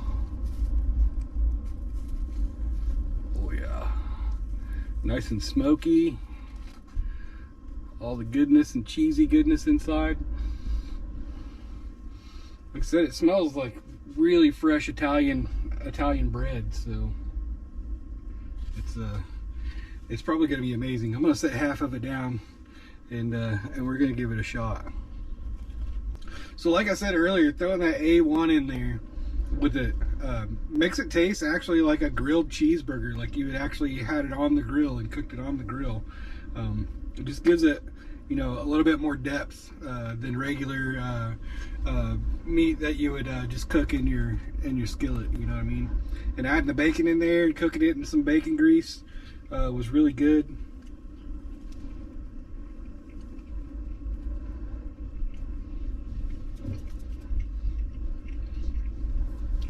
And you know, this is just what I had in the van. So, I mean, the possibilities for this thing are pretty endless when it comes to that. You know, like I said, if I had some green peppers and some onions, I'd have thrown that in there with it, cooked it with it. You know, adding you know, some tomato in there, maybe some you know, fire roasted tomatoes or something like that in there would have been really good. Also, a good dipping sauce with this would have been really good too. Some kind of burger sauce, but I don't have anything to make burger sauce or anything like that. So, but man, you know, just for making something on the fly and wanting to challenge myself, this was a challenge to do, just because, you know, you gotta wait 2 hours for the bread to rise. You know, you don't know if and you don't know if the you know, it's gonna work out or it's gonna taste bad.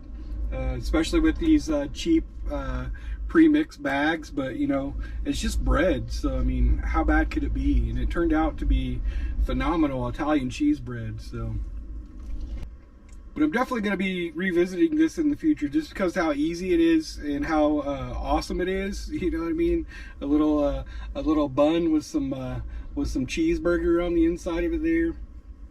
I mean, the possibilities are endless. I mean, you could do this with strombolis, like make strombolis in this. You could, you know, just make like a barbecue cheeseburger kind of thing in there too. There's endless possibilities. A sloppy Joe would go really good in this, you know. And I didn't have any sloppy Joe mix, or I probably would have just regularly defaulted right to that. Pushing yourself and stepping outside the box sometimes is fun to do, especially when you're living in a van. And you know, things are harder anyways when you live in the van, especially cooking things, having all the things that you need handy to cook things. So, and this is true to form. This is basically how I cook a lot of the times too. You know, like I'll have like bits of this and bits of that in the van here, and I'll just think of something crazy that sounds good, just to give it a shot, just to try it and see how it turns out. And let me know what you use to cook your bacon cheeseburger puffs, and I'll catch you guys on the next adventure.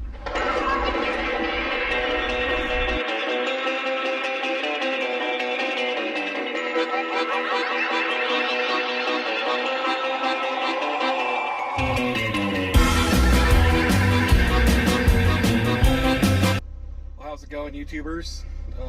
Welcome back. If you guys are new here, my name is Fubias Monroe, and I've been living in this van here for a little over 3 years. And today I'm going to show you some things that I've upgraded and some things that I've bought to be able to survive and live off-grid in a primitive campground all summer. You know, I live off-grid in a boondock, you know, 100% of the time usually in this camper van here. You know, I've done without some things in the past few years here, just to you know, save space and things like that. But I find myself here in the woods, in the trees, and not able to generate as much power as I want to and as I need for the van. So we've upgraded a few things, we fixed a few things, and I'm just going to walk you through and show you a few things real quick here that I've upgraded and fixed, and we're probably just going to hang out for the evening here. But it is my day off once again. It is crappy weather outside once again, so you know, we're just living life here in the woods in a van. So figured I would share some of this stuff with you guys. If you guys remember in my breakdown video, you know, I had some donations to help pay for tools and tires and things like that, and so I bought a motor for my Max Air fan up here, and that didn't actually end up being the problem. The problem was the circuit board in the fan, and I actually ordered that and replaced that, and I replaced the motor with the motor that I bought. So the fan is working. That's the first time in like a year that fan has worked, and it's been pretty brutal here in the van without that fan working, honestly. So I'm happy to have fixed that. I did leave the motor that I bought in there because it is a brushless motor and it takes less wattage to run. So now if you have that fan on under 80%, because it goes all the way up to 100%, so it's like a 10-speed fan. So if you have it on speed 7 or lower, it literally only takes like maybe 15 watts to run that fan. So that was a definite upgrade. This is another upgrade. If you can't see here, that's a screen for the door, and it does go over both doors here. I just only have one door open. So that's a bug net. It keeps the little flying critters out, which, you know, I'm right on a lake. The lake is literally right there. So yeah, I haven't had really any problems with bugs since I've been here as far as mosquitoes and stuff goes. I've had a few flies in here, but mainly it's yellow jackets trying to get in. But I'm gonna venture to guess that you know, the mosquitoes are probably gonna pick up here at some point here on the lake. So having that is a definite need, and I am gonna end up getting one for the back door as well, so I can have the back door open when I want. And I'll take you guys in here and show you this too. Now, this is a new acquisition for the van.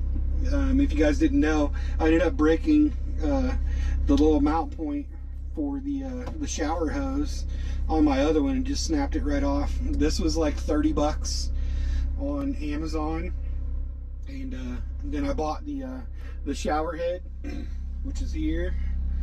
I bought the shower head separately, so, and then I bought another mount, which I mounted up here on the door. So now I can take this guy and put it up here, and then I can turn the shower on. And this does have a feature where you can fill stuff here, or you can turn the shower on. And this does have a stop feature on the shower. I don't know how crazy this is gonna get, but soak my towel on my wall. Soak the wall. Like a dummy. So you get the picture here. So it's actually a functioning shower again in here, which I'm pretty happy about. I'm not happy that my shower is completely soaked again, but yeah, this thing mounts up there, or it mounts down here out of the way. Now that I've soaked everything in my bathroom. You know, I was using a little pump shower in there or outside in the tent, and I've been using that I think for you know, almost a year as well. So, you know, it's not that, you know, I couldn't afford some of these things. It's just sometimes getting them in the mail or finding an Amazon drop box, you know, all the stars, you know, all the stars weren't aligning for some of these things. So, you know, the stars are aligning here for me to fix some things. So that's what we're doing. So let's go outside and look at the generator.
So this is my Victron app.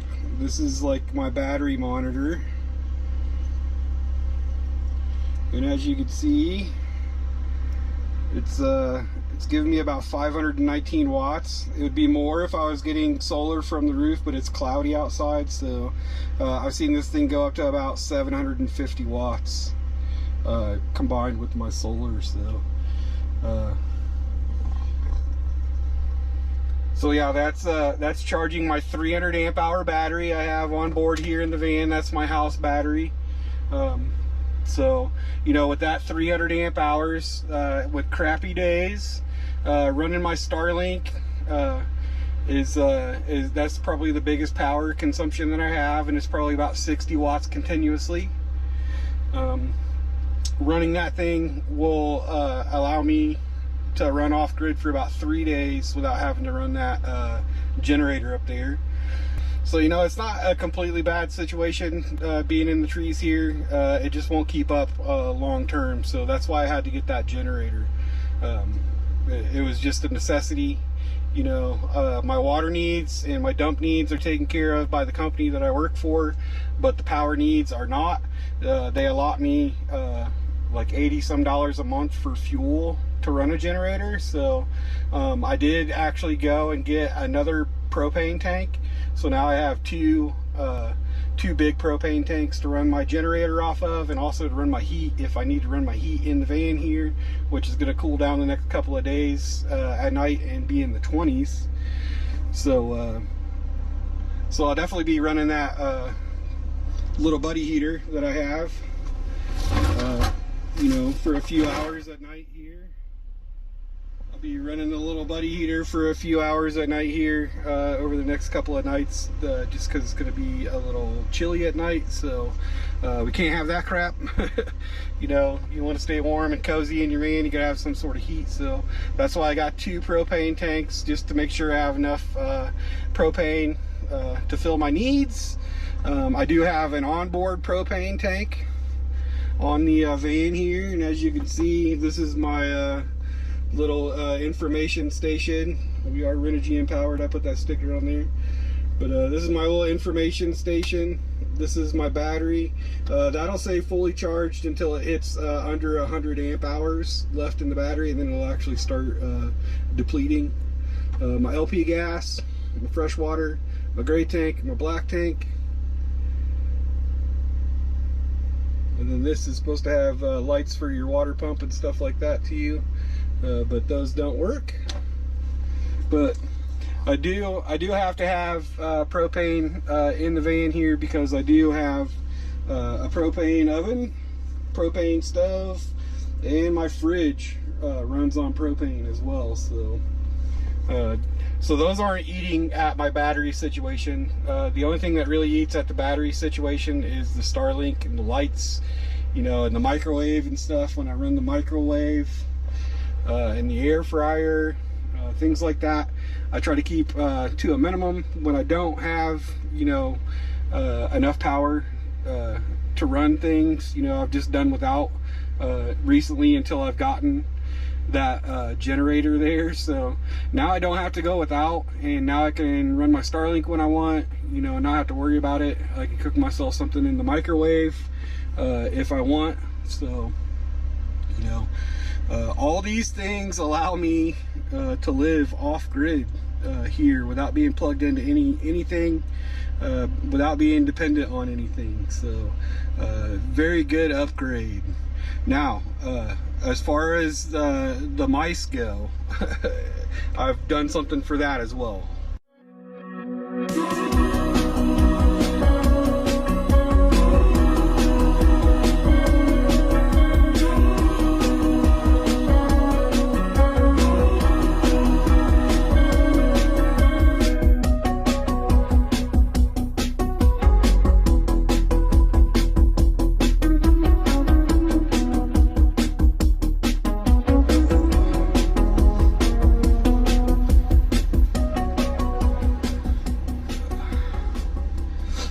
So those are just some upgrades that I've made, some things I've fixed, just to make life a little bit more comfortable here in the van while we're work camping here in Oregon for the summer. And you know, those things are going to come in handy, you know, normal everyday life stuff as well.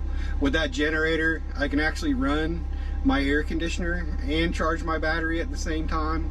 It would probably work a little better if I had a 12-volt air conditioner, or if I had a soft start on that air conditioner. There have been a few companies reach out to me and offer me a 12-volt air conditioner for review. It's just getting that thing in the mail, because it's huge. It's just getting that thing in the mail that's the issue for me to be able to do that right here. I might have found some workarounds for that. There is a shipping company in the town that I'm by, but some people say that they are really hard to work with to get packages shipped there. So we're gonna look into that and see what's going on. But for now, I do have an Amazon locker in the town that I'm by, which is about 40 minutes one way from where I'm at now. That I can get things in, and that's where I got, you know, the stuff to fix the fan, the stuff to fix the shower, and the bug net. I actually had to have the generator shipped to my head office for the company I'm working for, and they said I could only do that once because it is big and it is a generator, and it's absolutely necessary for me to live in this woods with a generator. So they were kind enough to let me ship that generator there. Thankfully, I appreciate that a lot. It's made, you know, everything way more comfortable. The first couple of weeks that I was here, I was not keeping up. Like, I think my batteries were almost dead like the 4th or 5th day that I was here. So, you know, I was having to not use my internet and be very sparingly using my electricity. So now I can run it like I own it and like it doesn't matter. I mean, it does cost money. We are going to do another upgrade. I talked to Nomad Brad and to AJ about some things here in the past like 6 or 8 months, how I can add another solar charge controller and maybe some flip out panels to the van here to maybe more than double my solar up top. It's really easy to do. They both gave me a good walkthrough and some good advice. So I'll be taking that stuff from those guys and probably upgrading the solar so it's free and I don't have to keep buying fuel unless I really want to or really need to, or unless I want to run the air conditioner up there. Man, that generator would have been so nice to have. That last couple of months that I was in Havasu baking my ass off in this van. But you know, I just couldn't afford it. It was $400 that I just you know, couldn't afford because I had to drive all the way up here. And you guys all saw that fiasco go down. So, you know, and some of you even saved my bacon in that instance, and I really appreciate it still. So yeah. So these things are very important when you're living off grid. You know, you gotta have water, you gotta have a place to dump, you gotta have viable electricity. You gotta be able to keep yourself cool in the van, keep yourself vented in the van, keep yourself warm in the van. You know, so that's why you haven't really been seeing me going out and doing a bunch of stuff since I've been here. I've been here a little over a month now, but I've been actually trying to save my money so I can get these things that I need so that I can actually be comfortable here in this woods for the foreseeable future here in the summer. It's all very important to make sure you have all this stuff and to make sure that I'm comfortable. Because if you're not comfortable in van life, then you're not going to do van life for very long. I mean, I'm comfortable. I've got way more than a lot of people, you know, living van life or living car life or truck camper life, and I feel lucky that I do have these things, and I work my ass off for these things. So I'm pretty proud of it when I do you know, set some goals and have those goals come true. We are getting new tires for the front of the van as well. That is a must in this situation. Those tires are old and dry rotted, and you've seen what happened to the other ones that were on the back. They were a little bit worse off, but you know, I kind of got some PTSD from that situation, so I don't want to drive too far and go explore too much until you know, I get that tire situation in the front fixed. So we're gonna hang out here in the camp spot since it's free, and it's you know, a beautiful spot anyways. In this video, maybe even the next one. This is van life. This is my van life. This is the reality of the situation. You know, I can't you know, do everything all the time in these videos, so you're gonna get what you get some days, and then some other days you're gonna get some really cool spots. So, and this is a really cool spot anyways. I just know that some of you probably might be getting sick of seeing me just in my work camp spot here, but we're gonna do that until we have you know, some safety and some money to go do some other things. So today we're just chilling in the van here. We're just hanging out. You know, it is a crappy windy day outside. We got the generator rolling, and we're producing some power, and you know, we're doing all we can.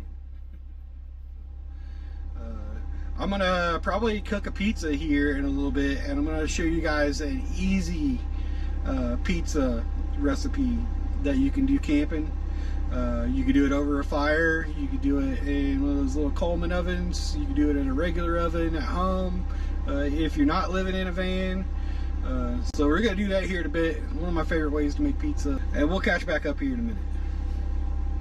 So this is probably going to be the easiest, best pizza you could make in the woods. Now if you want you know, a frozen pizza or something, you know, that's one thing, but if you want to make an actual gourmet pizza that's easy, that'll be the best pizza you could make in a van in the quickest amount of time and the cheapest price. This is the way to do it, in my opinion. I make these all the time. I've never shared them on the channel just because it is so easy, and usually I try to cook something fancy, but you know, this isn't difficult, but it is fancy. It is probably one of the best ways I eat pizza on the road. So this is naan bread, and you can get this usually in any Walmart. You can get it in grocery outlets. You can get it at probably Trader Joe's, things like that. But this is the best pre-made crust that you can get. It's pretty cheap. Even, you know, at grocery outlet, a pack of 2 of these was like $2.30 or something like that. So we're gonna use this as our crust. I do have some ham chunks, just regular old ham chunks, And I love this pepperoni. I buy this whenever I see it. It's just like a tube pepperoni, the old school style pepperoni. And I usually carry, spaghetti sauce in the van, and that's what we're going to use as the sauce for this. Is just some tomato, basil, and garlic, cheapy tomato sauce. Obviously, I do like Parmesan and mozzarella on my pizza. And you guys know, if you watched any of my other videos, you know that I use spices as well. So we're going to use some garlic salt and some basil. So let's build this and give it a shot.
So as you can see, look how gorgeous that is. I mean, this is way better than a Totino's pizza or like a freaking Red Baron. It probably cost me maybe, I don't know, $5, $6 at most worth of stuff to make this. And it's literally going to be one of the best pizzas that you could make in a van for sure. So.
Like I said, that is the best gourmet pizza that you can have in a van, in my opinion, because it's easy and you put whatever you want on it. You don't have to make dough. Basically, you just slap it together and throw it into the oven there, and you're all good. And look at that, steamy pizza. I love the pepperonis because they're the old style and they curl when you cook them, and they're just really tasty.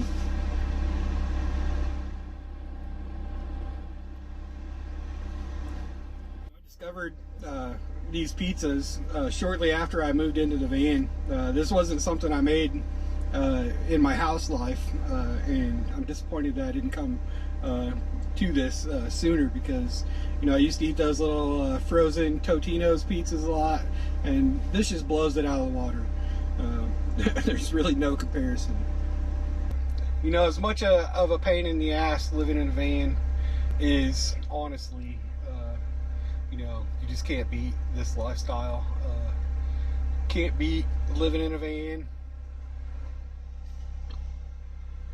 I mean, you just can't beat having a beautiful spot outside of the van and then having your home,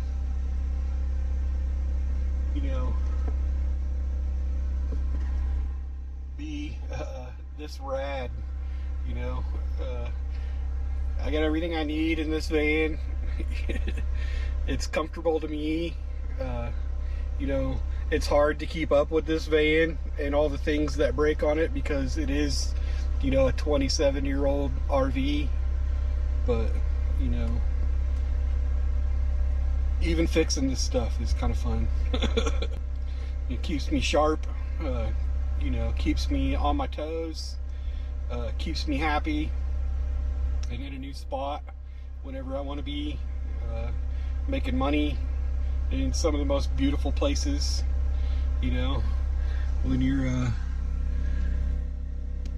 When you're just like hanging out in a campground in the woods.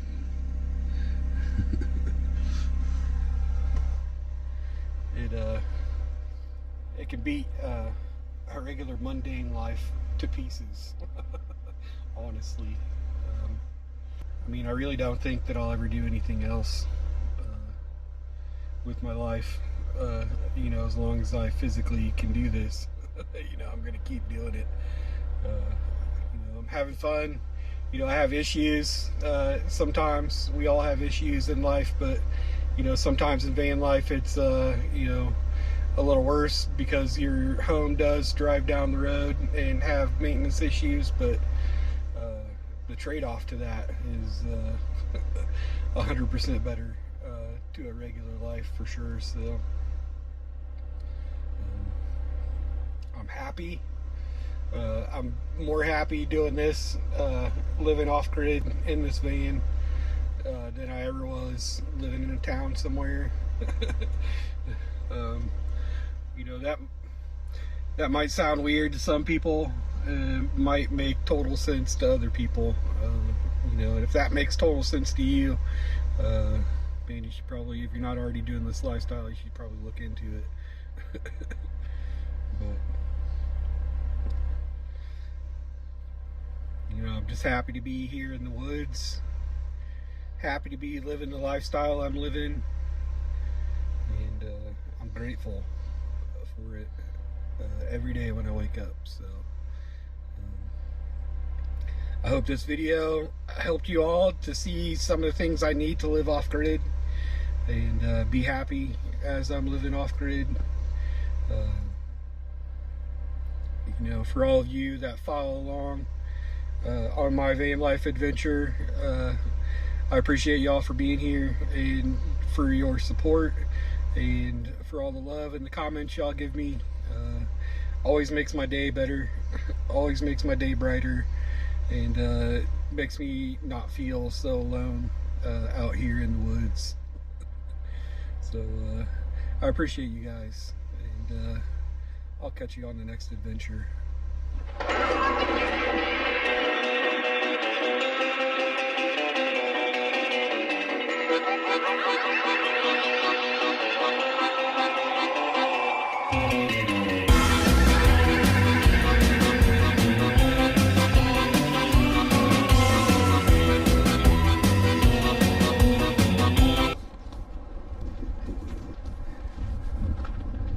Well, look at who we have here. A Louie in his natural habitat came to visit me. Howdy there. I kind of surprised him with the camera. He's over here working hard, and I'm bugging him with the camera. But yeah, I just wanted to show you. Louie came to visit me today. He's actually been here for a few days. I think it's like 3 days or 4 days now. I can't remember. Been that long? Yeah, 3 or 4. So relaxing here. Right on. Well, today we're here at Casa de Chupacabra here on the lake still, and we're gonna do Cooking with a Fat Guy in a Van episode today, and I think we're gonna make a pot roast sandwich. I know you probably never heard of a pot roast sandwich, but it's probably gonna be pretty damn good. I had a buddy that owned a restaurant for a while, and it was a like a gourmet sandwich restaurant, and he made this for me, and I absolutely fell in love with it, and I actually haven't had it since he closed his restaurant down, which was probably about, I don't know, 7 or 8 years ago, something like that. So today we're gonna do a pot roast sandwich. Well, all right, it looks like I got everything out here that I need.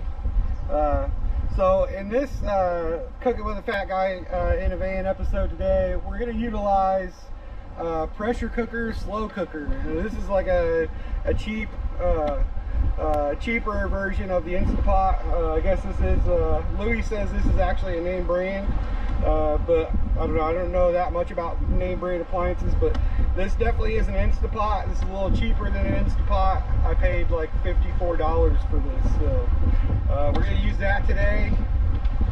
And as soon as I start talking to the camera, the damn wind picks up. So we're going to do this inside today because it's pretty windy outside, and you know, I want y'all to hear everything I'm saying, so we're going to do this inside. Recently I have bought a knockoff version of an Instapot. This is a pressure slow cooker. I got this for 50 bucks, so it's about half price of what a actual Instapot will cost, and it'll do the same. So we're cooking this pot roast in this guy today. It's probably going to take about 60 minutes to cook it in this. And for the pot roast today, we're going to use a tri-tip. I got a beef tri-tip from Grocery Outlet because it was on sale. These are fantastic for using for a roast. So what we're going to do with this is we're going to sear this on the grill outside, and then we're going to put it in the pressure cooker there.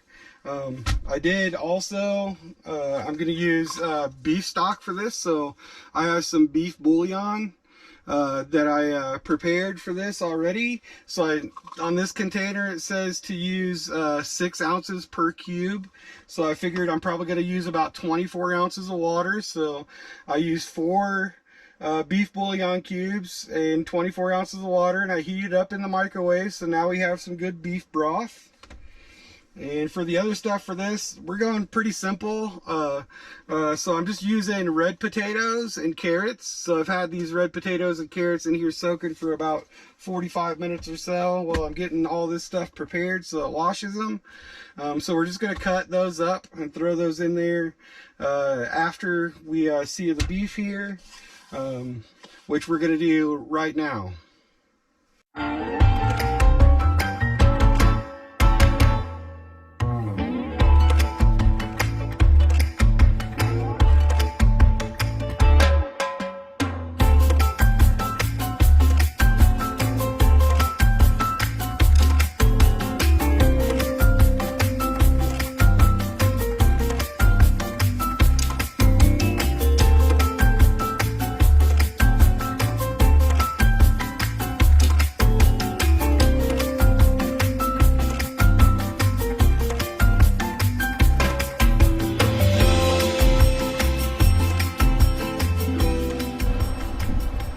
So I got that tri-tip on there cooking. I figured I would show this to you guys.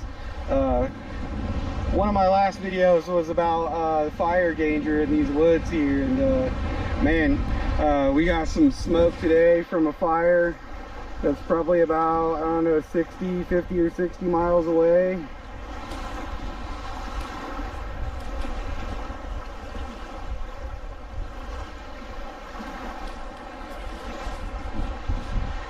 Yeah, I don't know if you could see that haze behind me, but it's there. So that's a product of a wildfire.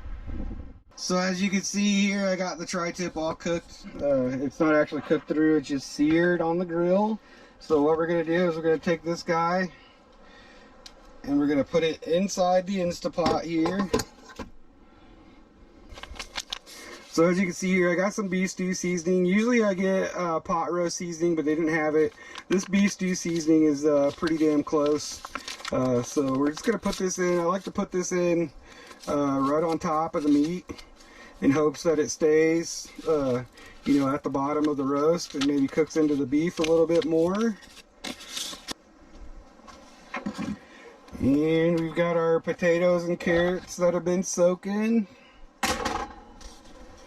So we're going to cut these guys up, and usually they say that you want them a couple of inch pieces, but I'm going to cut all the bad stuff like that off and then just throw them in the pot here. Just want to make sure I have all the rotten parts and the parts that are growing off the potatoes, which is standard stuff. As you can see, I'm just throwing them in there in the pot. I'm probably going to cut the carrots up as well.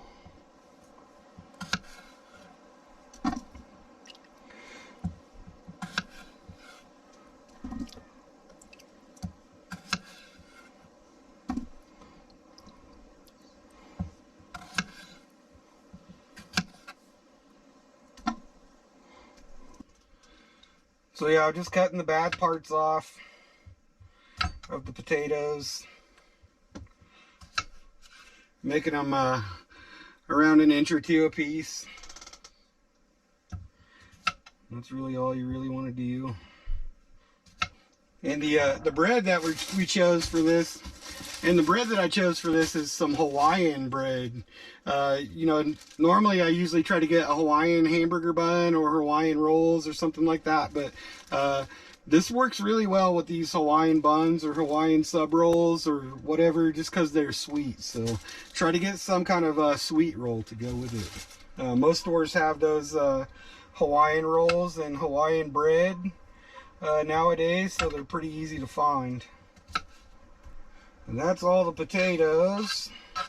So now I'm just gonna cut these in half, just because mainly when I eat this, I like them to be squishy because I mix them with my potatoes.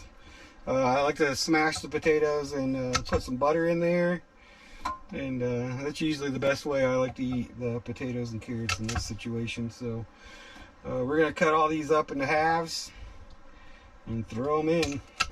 Alright, so far we got our roast in there, we got the stew mixture in there, we cut the potatoes and we cut the potatoes and the carrots all up nice and well.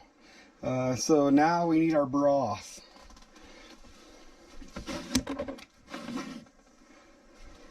So we got our broth mixture here that I made, which was 4 beef bouillon cubes and 24 ounces of water.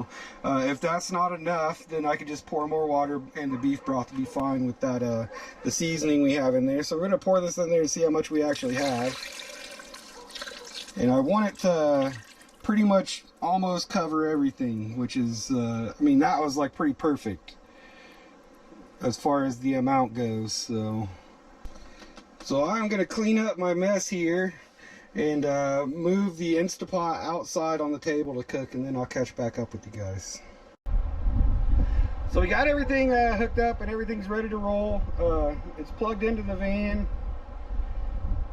and I'm going to look at the power consumption of what I'm getting in the van right now. It says I'm getting 10 amps in from the sun right now, which is roughly around 137 watts, which is what, you know, minus everything that's going on in the van, I'm pulling in 141 watts still.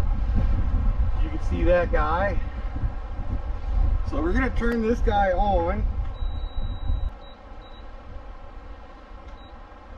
So we're going to set it to slow cooker, but on high, the smallest amount of times it's letting me use is 2 hours. So it looks like the lowest timer for the slow cooker is going to be 2 hours. So maybe we'll just let it go for an hour and then shut it off. Before I started, it said I was pulling in 10 amps or around 140 some watts. And now with it running, you can see that it's jumping to negative 54 amps. So we'll see at the end of this how many amp hours I'm negative. So right now I'm negative 138 amp hours, and at the end of the hour we'll see how much it actually used. There's old Louie again. We waited an hour and 20 minutes, as you can see. So I went a little over the hour, but I wanted it to be a little bit more tender. So I just went for an hour and 20 minutes. And we're gonna go ahead and shut it off. I'm gonna look at my phone here and see how many amp hours we actually used in that hour and 20 minutes. So we were at 137 or 138 a minute ago. Well, not a minute ago, an hour and 20 minutes ago. So now it looks like we're at 158. So we used about 20 amp hours cooking that, which is not bad.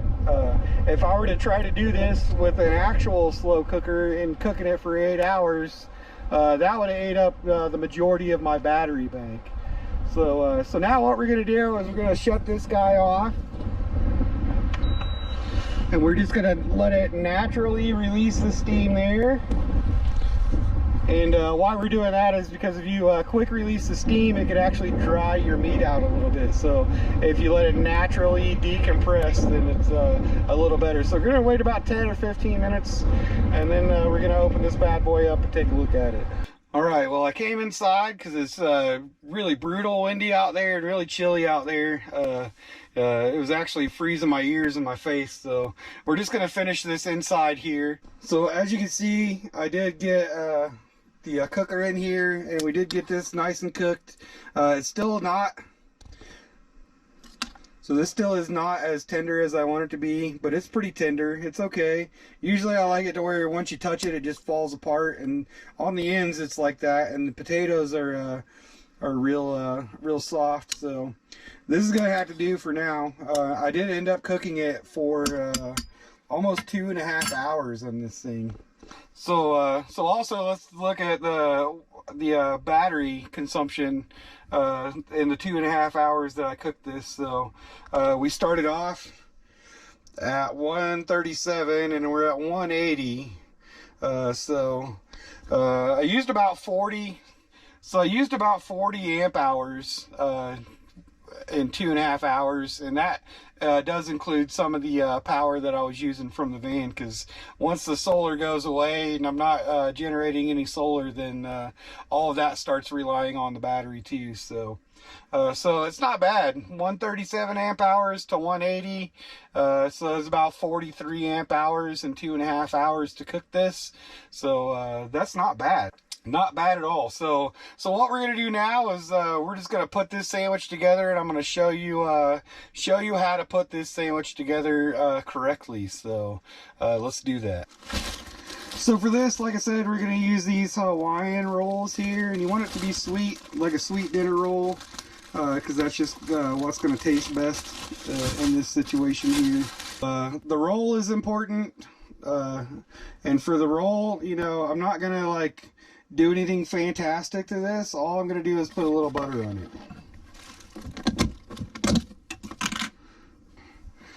So, you know, for a pot roast, I love to eat butter bread, you know, some sort of butter bread with my pot roast. So this is taking the place of that. So this takes the place of the butter roll, and that's what we're gonna use as our bun. And then we're gonna scoop out some potatoes and carrots.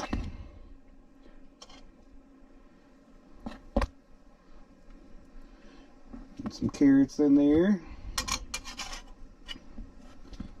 And then we're gonna put a little bit of butter in there, and then we're gonna smash all this up. We're just gonna smash it along with the carrots in there. Mix it with the butter, and this is going to be our bottom layer, and then we're going to put the meat right on top of it. But I want these all cut up and smashed together pretty well, but you want to make sure it's good and chopped. And then you're going to have a little mixture that looks like this. Real easy. So now what we're gonna do is we're just gonna take these and load it on our bread here. Get a nice good layer of the potatoes and carrots and butter. So we got that guy made there. We're gonna set this to the side after I take a bite. So we're gonna pull this guy out of here and set it on the cutting board. We're just gonna try to start flaking it, and that is hot. But you see what I said, that it's not falling apart. But this will do good enough for what we need it for. We're just trying to get some shredded meat off here for sure. Now you just want to stack it up here, put as much on your sandwich as you want on it. Put a little bit more on there.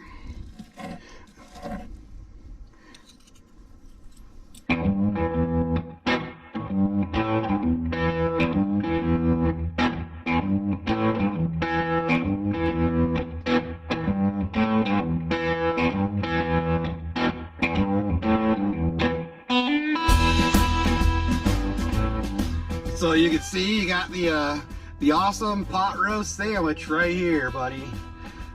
Look how steamy and amazing that looks. We're gonna throw this on a plate, and we're gonna sit down and give it a shot. So stay tuned. Oh yeah, it's so chilly and windy out there that my nose is running, and it's crazy. You know, I haven't been someplace this cold in the summer in my life. I don't think. It says it's 80 degrees outside, and it's actually only about 61 with high winds. So yeah, this elevation is a little different. So I'm gonna try these potatoes and carrots and onions just by itself.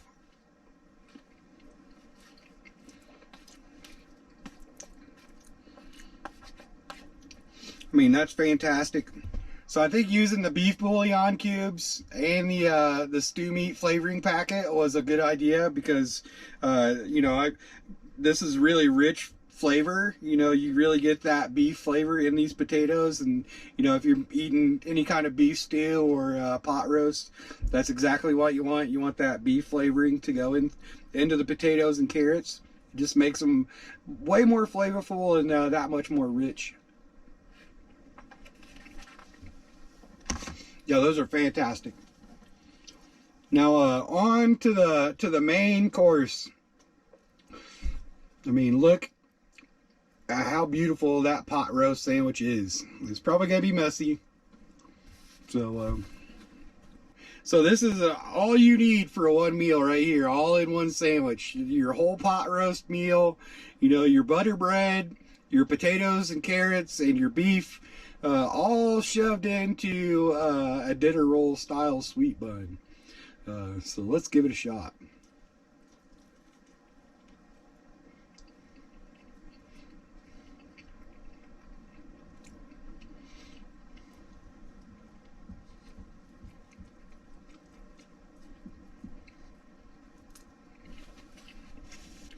I mean, like I was saying, the beef could be a little bit more tender. Maybe I should invest in some meat tenderizer to put in these things when I'm cooking them in that slow cooker. But the flavors, I mean, the meat is not tough at all. You know, the meat isn't tough. It's not like super chewy. It's not overcooked. It's cooked fantastically. It's just not falling apart like it would be if you slow cooked it all day. So, but you know, I'm not going to slow cook anything all day in this van, because they'll eat my whole battery doing that with a regular slow cooker. So the pressure cooker over there is definitely doing its job, and the flavors for this are spot on. This is probably one of the best pot roasts I've ever made. And like I said, this is the first pot roast sandwich I've ever made in my life. Thanks, Josh, for the recipe and the inspiration. One of my old school buddies. But man, if you have one of these Instapots and you live on the road, start using that bad boy. You know, it's not going to take that much of your power. Using that thing for 2.5 hours was about the equivalent of me using my air fryer for about 20 or 30 minutes.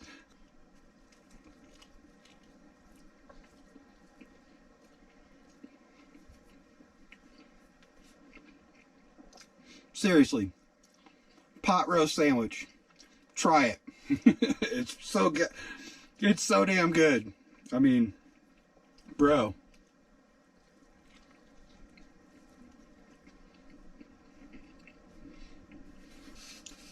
Well, I hope you like this video, guys. Something a little different to try.